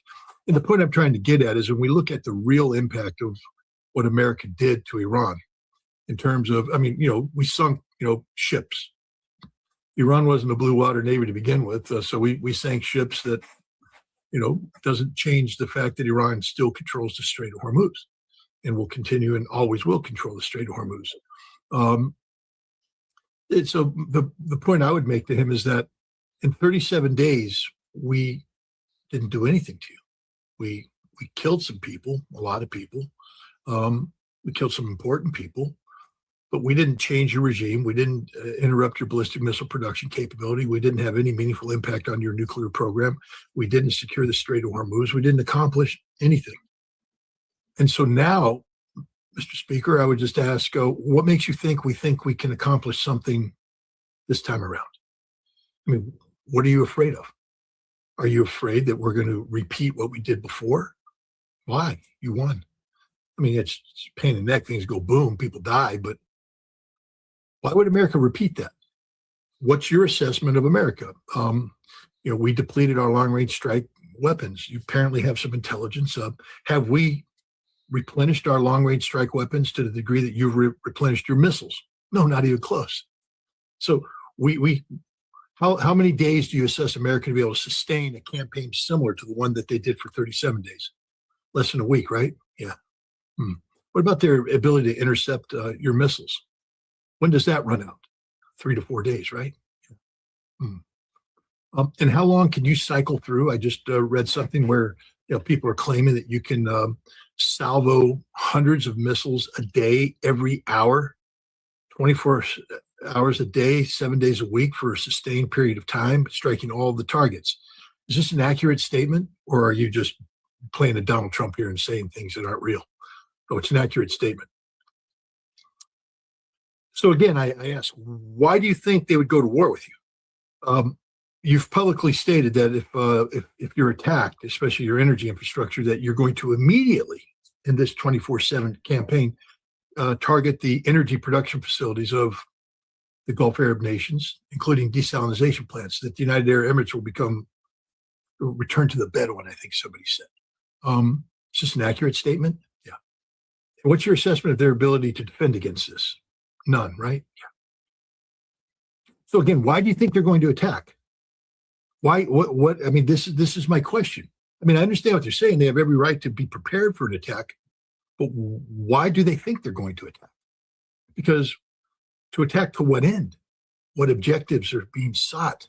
And what's the risk gain calculation that's being done on the part of those who would want to attack? And I would make the counter argument that Donald Trump can't attack because the Gulf Arab states won't let him attack. One exception might be the United Arab Emirates, but according to Donald Trump, they were on the phone too, because maybe the light bulb's gone off over their pro-Israeli head that the Israelis can't protect them from the Iranians and that Iran will terminate their existence as a modern nation state. These calls didn't happen an hour before Donald Trump was going to Donald Trump was never going to give that order. Never going to give that order. And anybody knows anything about modern air war and the sequencing of events that have to go in place to carry out an air campaign, this isn't something you stop 1 hour before bombs go down. This is something that gets stopped early on in the implementation cycle. The decision not to bomb Iran was made days ago, not an hour before the attack.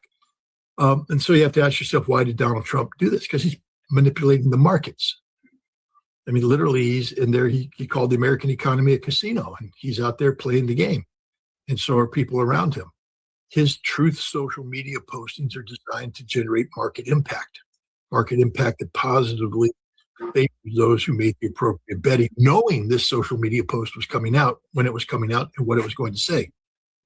So my counter is that everything that's going on has nothing to do with positioning the United States or Israel to gain some sort of political or military advantage over Iran by continuing the conflict.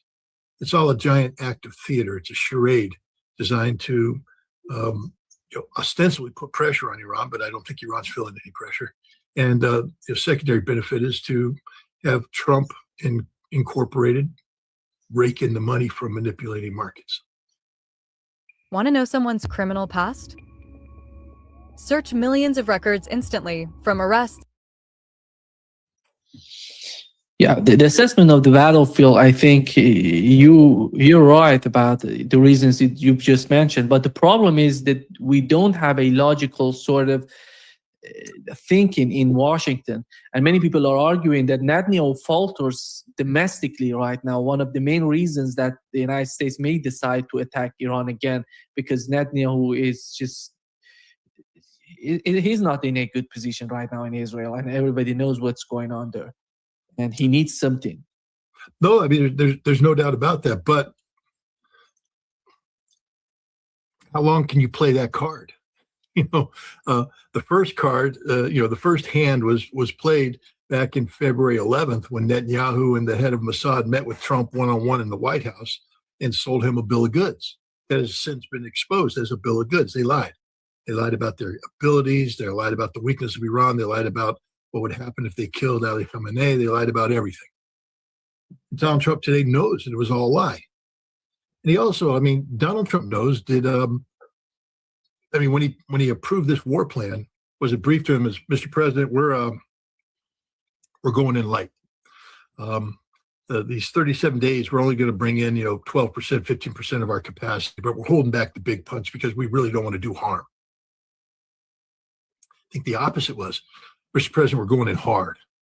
We're coming in hard. We're hitting hard. We're pounding hard. And this job is to break them down, to destroy them, to nullify them. I think that's what he was briefed. We're going in hard. And we didn't beat the Iranians. How much harder can we go? And the answer is we can't. So I agree that there's not too much rationality out of Washington, D.C., but there has to be a little bit of sanity left, where people who are able to look at hard fact and say, no, that's not going to fly. I think Israel, the polls don't lie. 60% of Americans have become, disenchanted with the U.S.-Israeli relationship, and there's growing anti-Israeli sentiment, which is why Benjamin Netanyahu, in yet another act of desperation, talked about cutting all financial ties with the United States. He understands the direction the wind's blowing, that the Zionist enterprise isn't going to be survivable or sustainable for much longer amongst the American people, because Israel's not our friend, never has been our friend, always has been our enemy, and that's being exposed as such. And so Israel's making a new friend, the United Arab Emirates. And, gosh, those UAE guys are so kind, because they pulled out of OPEC Plus so they could divert all of their energy resources to the market so that they could become the bankroller of Israel. See the symbiotic relationship there? Now we know why Iran said if this starts up again, the UAE disappears. We're just not going to let this happen.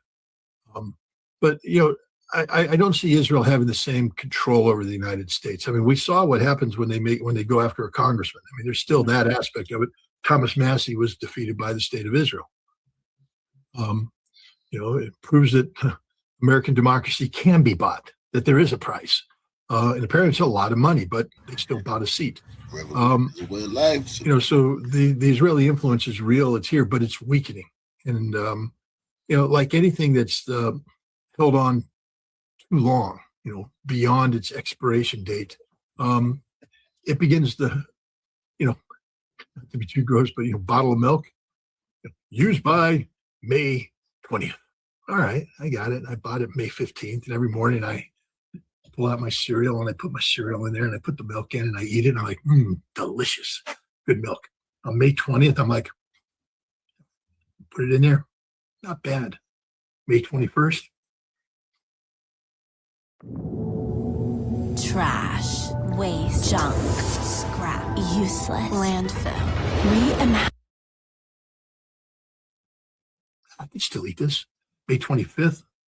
A little sour, but not bad. I put some sugar in there, you know. May 27th. Boom! It goes bad that quick. And Israel is like a bottle of milk. It's been in the refrigerator about a week beyond its expiration date. We could handle the sour taste a little bit, but it's gone full scale bad. And it stinks. It retch. We can't drink it. It makes us ill. We got to pour it out. And I think that's what's happening here, is that Israel doesn't have the control over America that it thought it had. Its expiration date is long past due. I think they were so happy that they defeated Thomas Massie in primary, but it wasn't a defeat, in my opinion. When you look at what has happened, they had to spend something like more than $30 million against in primary. You know, this is a primary. This is not, you know, something. And they have to go that big against Thomas Massie. Not only Israeli lobby, Donald Trump himself, Pete Hegseth, J.D. Vance, everybody. We had Stephen Miller, all of them together attacking Thomas Massie with huge money going against him. That's a defeat for Israeli lobby. I don't think that I agree with you. Look, here's the reality. 60% of Americans are disenfranchised, disenchanted, I think is the proper word, with Israel. 60%, it's going to get bigger. MAGA, which is the base of Donald Trump, doesn't want to become MAGA, and they are rejecting it. You know, Thomas Massie, you know, it's one thing to say, you know, oh, you're not voting for the president, you're not doing this, that, and the other thing. All right, but he was voting the will of his constituency, which is why he kept getting reelected. This election wasn't a victory for Trump. It was a defeat for American democracy, and MAGA recognizes now that we are MAGA, full-scale MAGA. I think this comes back to haunt the Republican Party in the midterm elections. I mean, you might sneak in a candidate here. There's a candidate in Louisiana that's winning here, but at the end of the day, on the national level, these Israeli victories are defeats of American democracy, and American people are starting to recognize this. I think this is what they would call a Pyrrhic victory. You know, derived from, you know, the Greeks winning a battle where they lose too many guys, and they or the Romans, I guess, were fighting and they lost too many guys. Yeah, Romans. You know, they fought a battle, they won, but too many legionnaires were killed, so ultimately they lost the war. It could be the Greeks. I got to go read up my Peloponnesian Wars and history of Rome now that Xi Jinping's made it vogue again to you know, quote the Thucydides trap and things of this nature. But Pyrrhic victory. People can Google it. I think I'm right. I got it. Pyrrhic. It's either the Greeks or the Romans. It's one of those ancient civilizations. But I think this is a Pyrrhic victory for the pro-Israeli crowd, because they, in pouring all this money in, what they did is they proved that American democracy can be bought, and Americans don't want their democracy to be for sale. Not this way. Not by foreign power. We're more than happy to let, you know, Big Pharma do it. You know, let Lockheed Martin can do it. You know, the gun lobby can do it. That's okay. That's amongst family. But when the Israelis come in and buy it out, no. Especially when they got us involved in a war that we lost and we're losing and we're not going to win. I think the problem that Donald Trump is facing right now is not about the United States. He can declare victory and get out of the Middle East and go. I have nothing to do, as he did before with Houthis, with Yemenis in the Red Sea. But the problem is that there is no way for him to wrap the situation up in the Middle East as though Israel is winning. That's the problem. And Israel, there is no way to change that reality for Donald Trump. Donald Trump can come out of the conflict, is not influencing. So I'm going to open up the Strait of Hormuz. Iran going to get told. That's not going to influence our economy, and everybody going to get passed through the Strait of Hormuz. But the problem is the Israeli sort of position has been diminished so much, and that Donald Trump cannot save them, cannot change the reality for Israel. No, we see that again. The reality is, in the statement of Benjamin, remember, in September of 2023, there was the G20 meeting in India, and Donald Trump went there. We talked about this, the India, Middle East, European Economic Corridor. And Joe Biden gave a big speech about how it was going to change the world. Because of October 7th, people have forgotten about this, but Benjamin Netanyahu came out the same day and gave a speech where he said, this is the greatest moment in modern Israeli history. The greatest moment in modern, why? Why would this be the greatest? Because Israel knows that it's in a, economic demographic trap.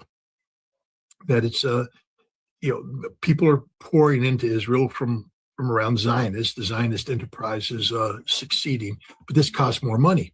And the more they pour in, the more they alienate Palestinians and regional neighbors, the more they create the potential of the friction that leads to conflict, the more you have to invest into defense, which is very expensive. Where's this money coming from? Your economy is underperforming, increasing isolation around the world, especially after Gaza. So you need to change the paradigm, and that's what the Abrams Accords were supposed to accomplish by creating sort of normalcy between Israel and the Gulf Arab states, predicated on economic cooperation that would be dominated by Israeli technology and Israeli financial capabilities. But you still you got that potential, but now you need the injection of wealth, real economic activity, and that's what the India Middle East Economic Corridor is supposed to provide. The ability of a container ship to get put on a port in Mumbai, go to Abu Dhabi, get off, put on a train that transits UAE, Saudi Arabia, through Jordan into Israel, and then onto a ship in Haifa and goes up to Greece and offloads and onto Europe. And this activity would be combined with what Israel was doing with its offshore gas, where it was trying to have an energy hub with Turkey and suddenly be able to send its gas into Europe, and the economic power that accrues thereof. Those two things were going to make Israel a self-sustaining economic miracle, which it wasn't. Everybody can talk about Israel this, Israel that. Israel was an economic basket case, unsustainable without outside intervention. Here, this would allow Israel to become that. This is what made Netanyahu so happy. But today, the Abrams Accords are dead. No Gulf Arab state except the United Arab Emirates apparently is willing to do that. The economic corridor is dead in the water. But I mean, they're breathing life into it now because of the UAE. But the fact is, Saudi Arabia isn't going to do business with Israel as long as Israel's doing what it did with Panama. The other thing is, Israel is no longer the economic miracle that everybody thought it was. It's been subjected to blockades by the Houthi. It's been subjected to massive infrastructure attack by Iran. And it's been subjected to increased diplomatic and economic isolation as the world wakes up to what a horrific entity the state of Israel is. It's genocidal, murderous, baby-killing, prisoner-raping society. And people are rejecting it. And so Netanyahu is desperate right now. He's in trouble. Israel is collapsing. And the United States isn't going to sustain Israel forever. We're losing it. We're losing support.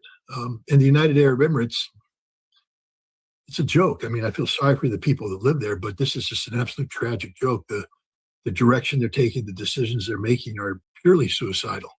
And you'd think that these people would be smart enough to understand that that's it, but they've cast their die. They're in all the way with Israel. At least that's the way things stand now. Maybe a phone call to Trump to stop the war might have been a dose of reality.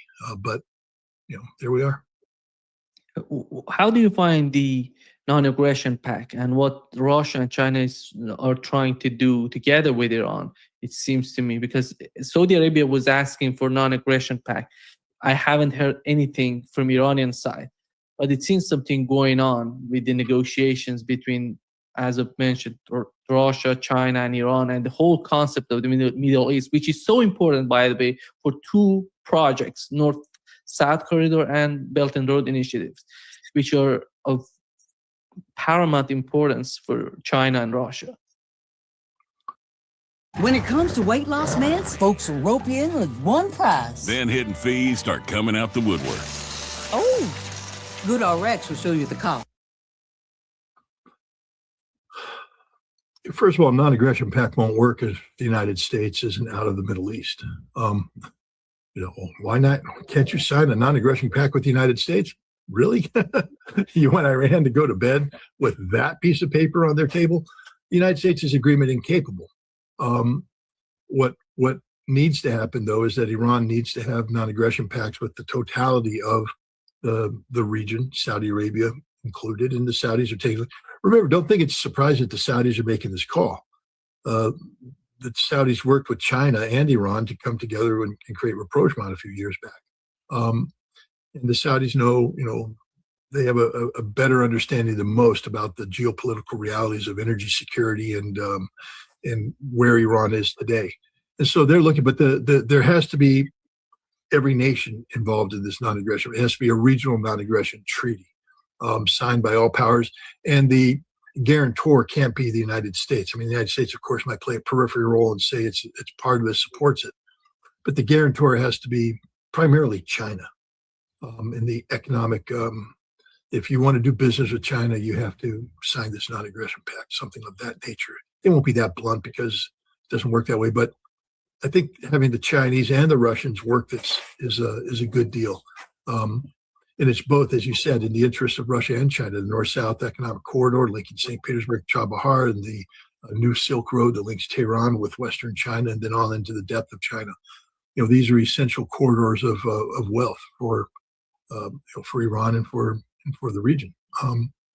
So that's the new reality. The security architecture is going to have to move away from a U.S.-centric architecture to a multipolar architecture. Again, the importance of what just happened in Beijing between Vladimir Putin and Xi Jinping can't be understated. It's this is two of the world's most powerful, influential nations coming together, and they're not seeking a bilateral world. They're not seeking a return to the Cold War. They're seeking a true multipolar world that empowers many nations, not just a handful. And this is the new reality that the United States is going to have to adjust to one way or the other. We used to have OPEC and OPEC Plus to decide about the price of oil. Do you think we have a new alternative in the market, which is the Strait of Hormuz? Because the flow of tankers through the Strait of Hormuz can change the price of oil, in my opinion, in a long run. Yeah, but that's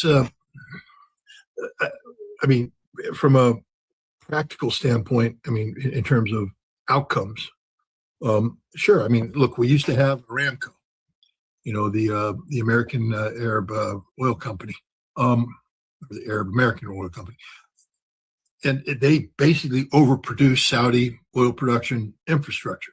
I forget the numbers. At 12.5 million at one point in time was maximum production, but they were only producing at 9 million.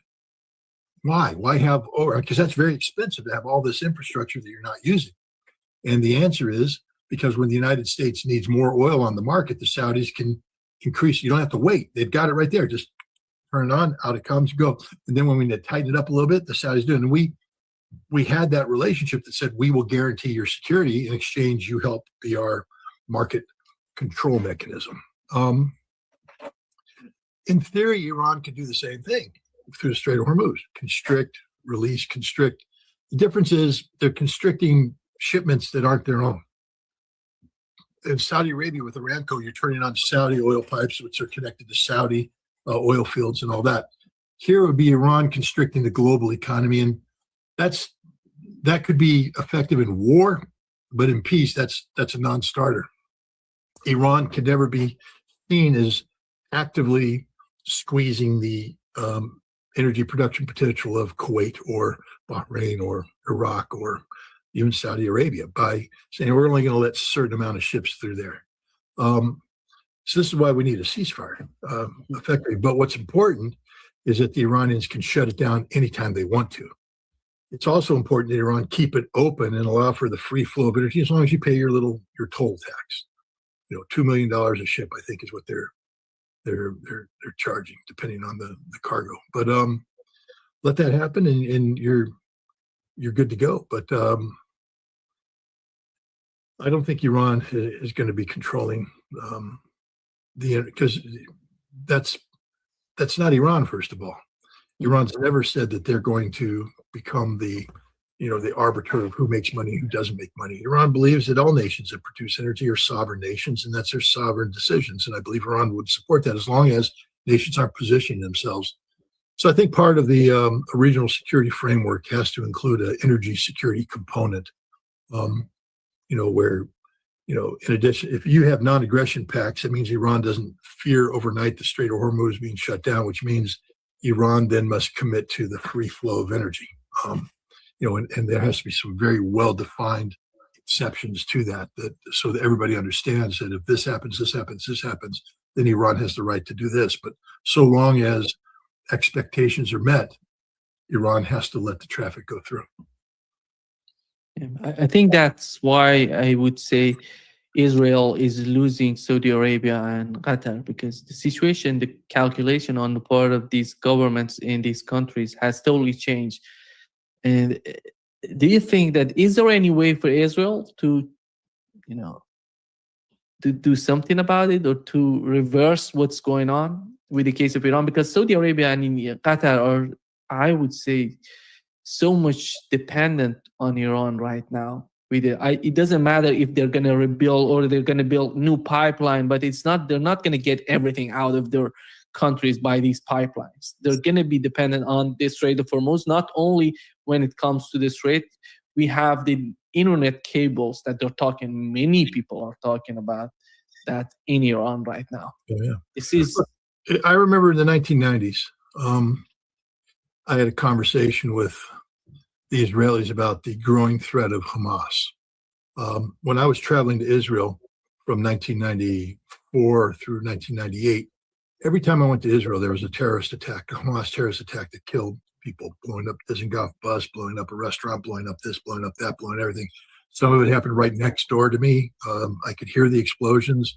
One blew up a restaurant I had lunch at the day before the Grace go by. I mean, it was and so this was day-to-day reality in there. And I had a conversation with an Israeli, and because I was working with the Israeli intelligence services, security services. So when we'd have lunch, we talk about a variety of things. And one of the interesting things they said is that the one guy said the best way to make peace with Hamas is to actually negotiate directly with them, invite them to the table, and make them part of the solution, not just being the problem. It's very easy to be a terrorist when everybody expects you to do nothing more than just be a terrorist. Very low bar. But if you have to become a problem solver, if you now have a vested interest in the solution, different. It's politically impossible for this to happen because of the domestic dynamics. But one by one, if I were in charge of Israel, I could do things. For instance, Gaza needs to be rebuilt totally. I would create a mechanism to rebuild Gaza for the benefit of the Palestinian people. But to give you an example, right down here, they're developing. I had a relative once, she a very smart lady, made a lot of money. And I remember I visited her once, and on her table, she had a map of Bozeman, Montana. And I said, she lived in Beverly Hills in $1 million house. I said, what the hell, you got a map of Bozeman, Montana? She said, well, I'm buying land. I said, oh, well, how do you buy land? I mean, so she had mapped it out. She sat there and she predicted where all the critical crossroads would be. He said, this is where they build banks. This is where they build gas stations. This is where they build infrastructure. So I'm going to buy the land that they need to build the infrastructure. And then when they come to me, I don't sell them the land. I lease them the land.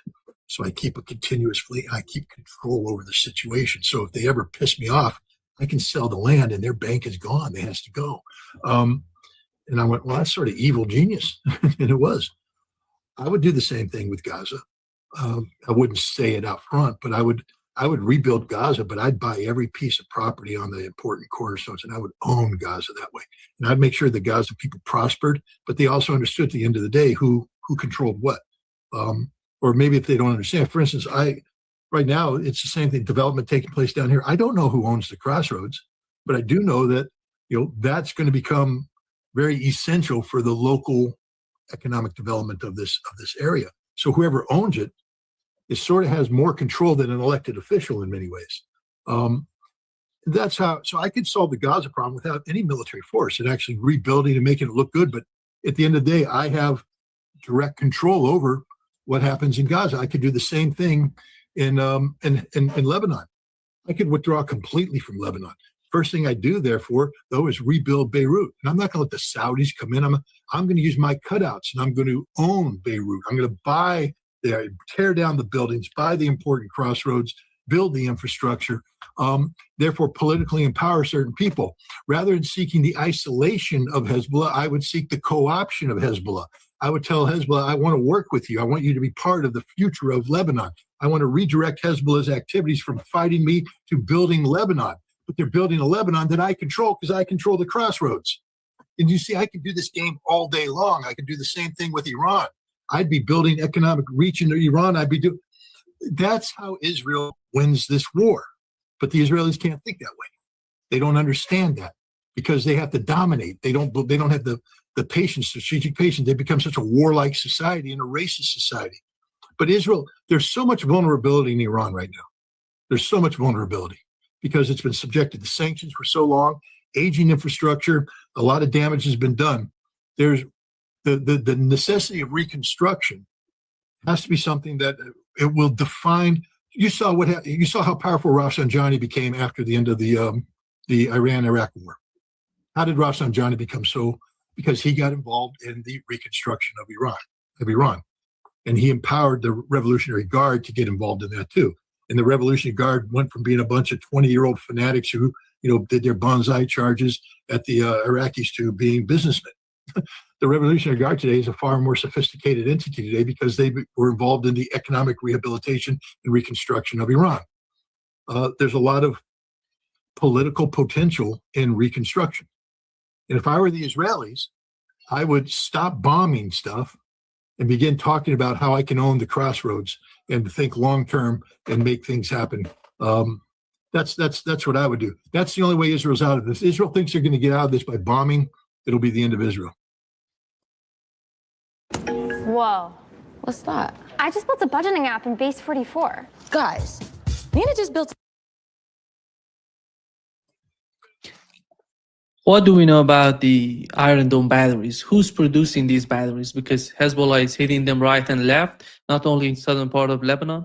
In 24 hours, they hit 3 of them.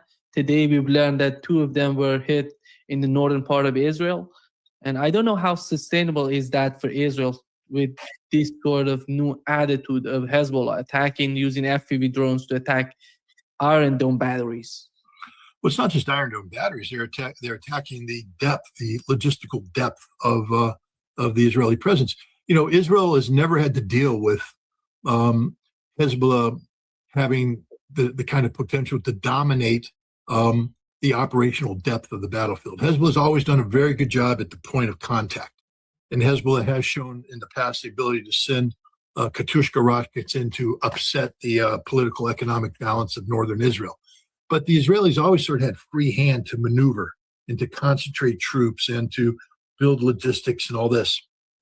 And then to flow resources into the battlefield and flow resources out.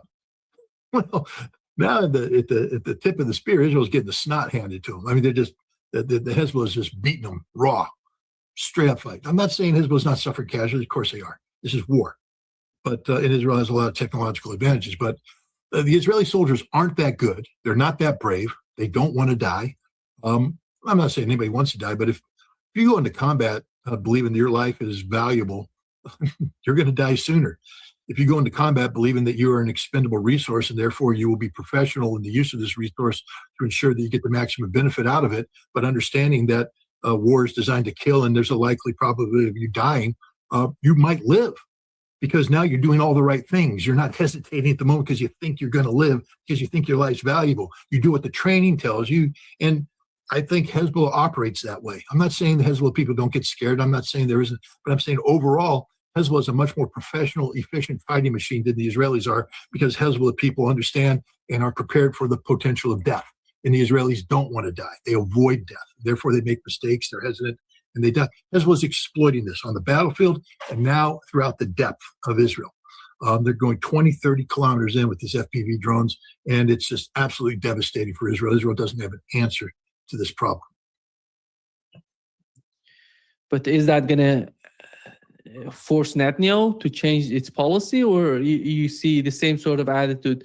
And how long does the United States want to support Israel? And what are the capabilities of the United States right now producing these sort of missiles, interceptors for Israel? And you didn't mention the Iron Dome batteries. Well, the Iron Dome batteries, I mean, first of all, you have to be careful. Israel expends a lot of Iron Dome missiles. I mean, so you froze, so I don't know if you can hear me or not. The clock is ticking. I'll keep talking just in case the audience can hear me and you can't. But Israel expends Iron Dome missiles in a prodigious level. So, taking out one or two batteries here, doesn't change the strategic balance.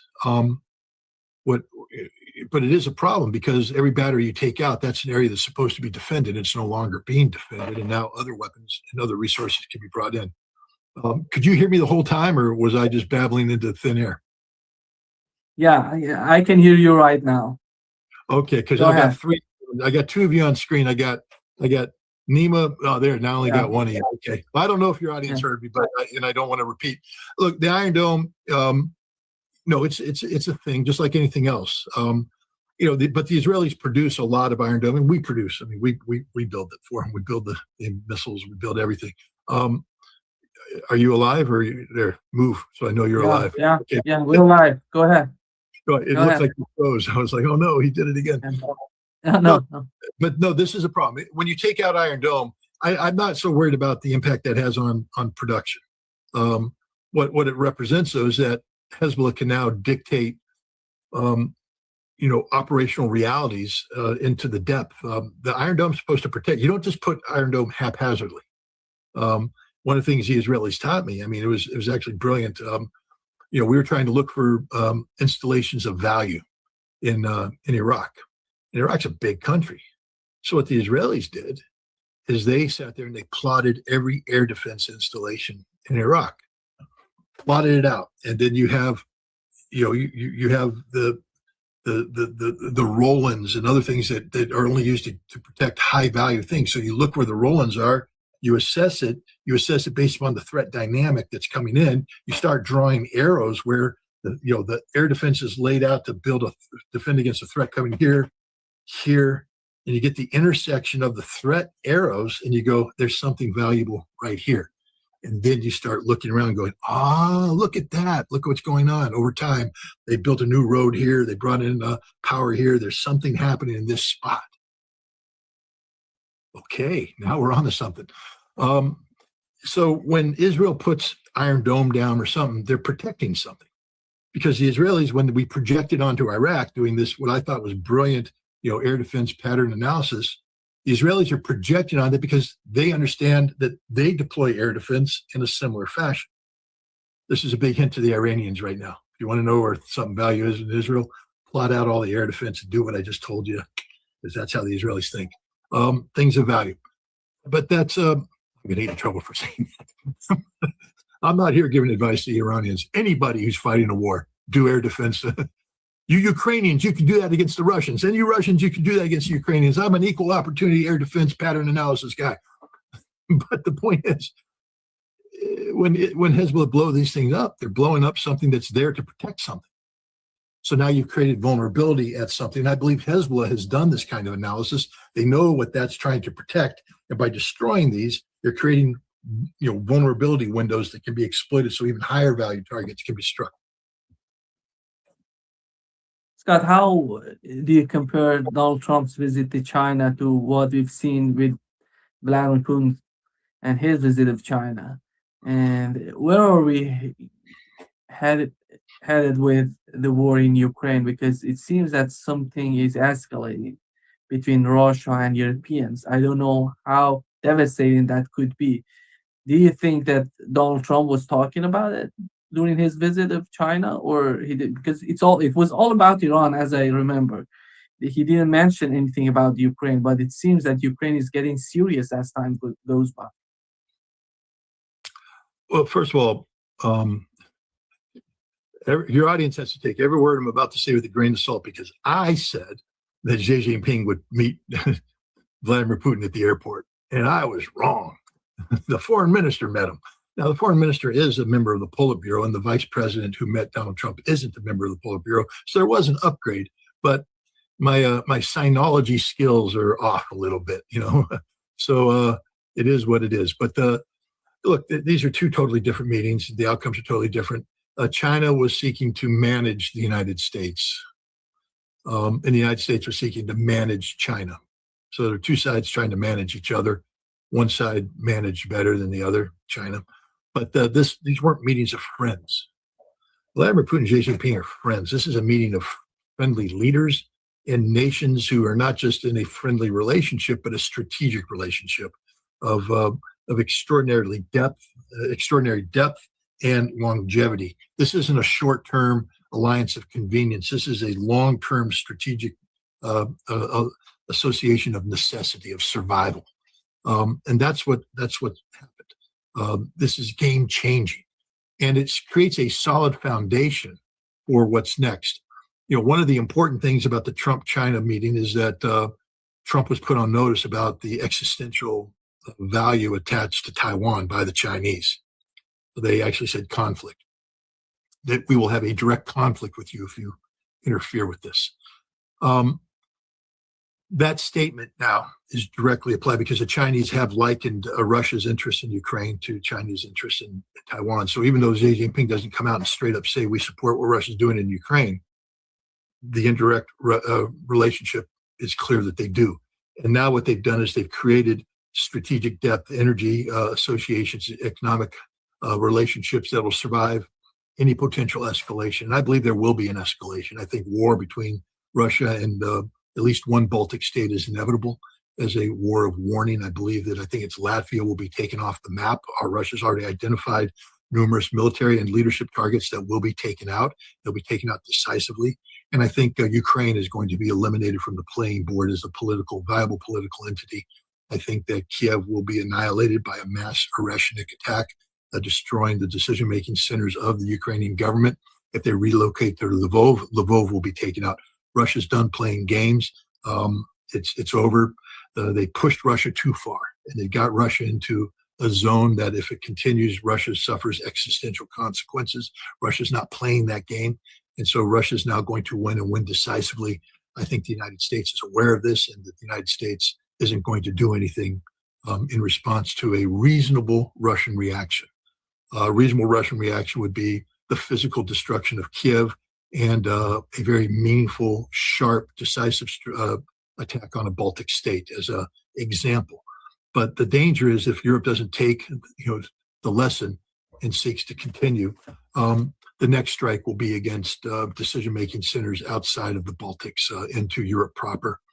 And I believe that they will target Germany in particular.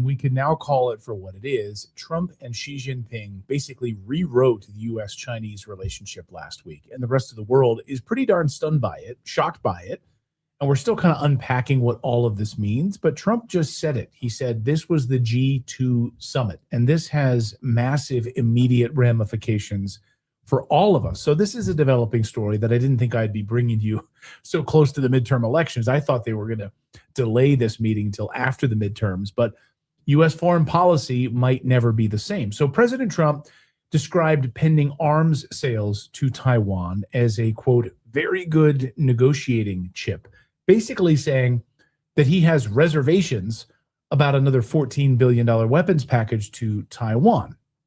And then he emphasized that America cannot afford another conflict 9,500 miles away. Wow. This did not make the neocons in Washington very happy. But to be fair, they're making tons of money already with Israel's war with Iran. So these pigs can only get so fat before they get slaughtered anyway. And now you have Xi Jinping, for his part, bluntly warning that mishandling Taiwan could lead to clashes and even conflicts, calling it the most important issue in these bilateral relations between the United States and China. So Trump made no firm commitments on defending Taiwan's independence. And he basically encouraged American chip companies to get the hell out of there, hightail it back to the United States. So the message was pretty unmistakable. The two leaders talked for 2 hours, double the time that was originally scheduled. But the image that history will remember is that Taiwan was not on the menu. Taiwan was the menu. This pivot reflects a deeper truth about where the American public stands right now today. Americans don't want U.S. involvement in other countries, especially those that are 9,000 miles away. Just look around. After years of overseas engagements, voters are increasingly yelling out loud that they want their leaders focused on domestic economic strength rather than global policing. Stop doing the bidding of foreign countries. The evidence is everywhere. Interest rates remain elevated, making borrowing expensive for businesses and families. Oil prices climbing, squeezing household budgets and feeding inflation right now. And then we have the new University of Michigan Consumer Sentiment Index, which just came out. It fell to 48.2 in May of 2026. That is the lowest on record going back to 1952. Lower than the Great Recession, lower than the pandemic, lower than anything ever recorded, which is insane. That's terrible. And then you add in job security, and it feels fragile. AI transformation acceleration across industries. People feel like that their jobs are not going to exist for very long. I mean, you had Eric Weinstein the other day basically saying, hey, if you have a job with a title, like you identify as an accountant or you identify as, a dentist, like those jobs are going away. Those job accountants specifically, I mean, those are going to be gone very soon. So midterm elections are now approaching, and that's creating enormous pressure on Trump and policymakers to deliver some kind of a tangible economic relief to Americans, but there's nothing coming. Trump teased the idea of eliminating the income tax, but how would we fund all of our wars? Need all that income tax money. So that's not happening right now. Our politicians would rather send billions of dollars to Ukraine and Israel than help the American people. We're paying the pensions of Ukrainians. What? We need to throw these bums out. We are sick of it. But the most alarming trend of all, Americans are increasingly opting out of two foundational pillars of the American dream: home ownership and family formation. First-time homebuyer rates have now fallen to historic lows. Existing home sales really struggling amid these high prices and mortgage rates. Mortgage rates now going up again over 7%. Birth rates also at record lows. Americans just not having babies. They're just not doing it. They're not starting families. And experts are linking the decline directly to housing unaffordability and economic uncertainty. So when people stop buying homes and start families, the long-term vitality of any nation is at risk. I mean, just look at Russia. They realized this, and they totally reversed this trend by offering mortgage incentives. Specs is celebrating everything agave with the annual tequila sale. The fun starts here. We're Phoenix Energy, a family-owned oil company focused on unleashing American oil from North Dakota and also incentives for having babies. Imagine if the United States did that on a much larger scale.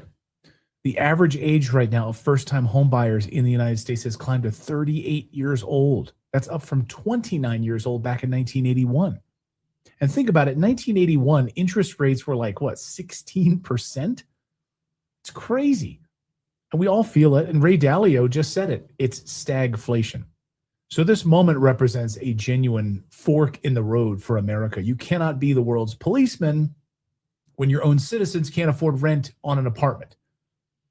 One path, continues the post-World War II model of global military, financial dominance will police the world. You've got a problem, we'll come to your defense at an enormous cost.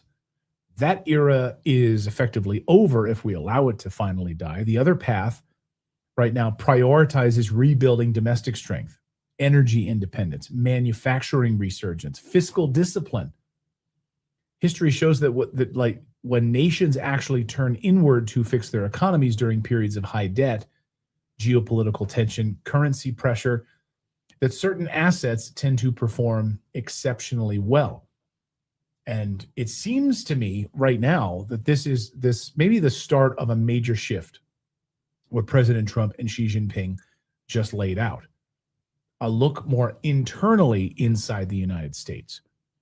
And look, safe haven assets right now are not the U.S. dollar, that's for sure.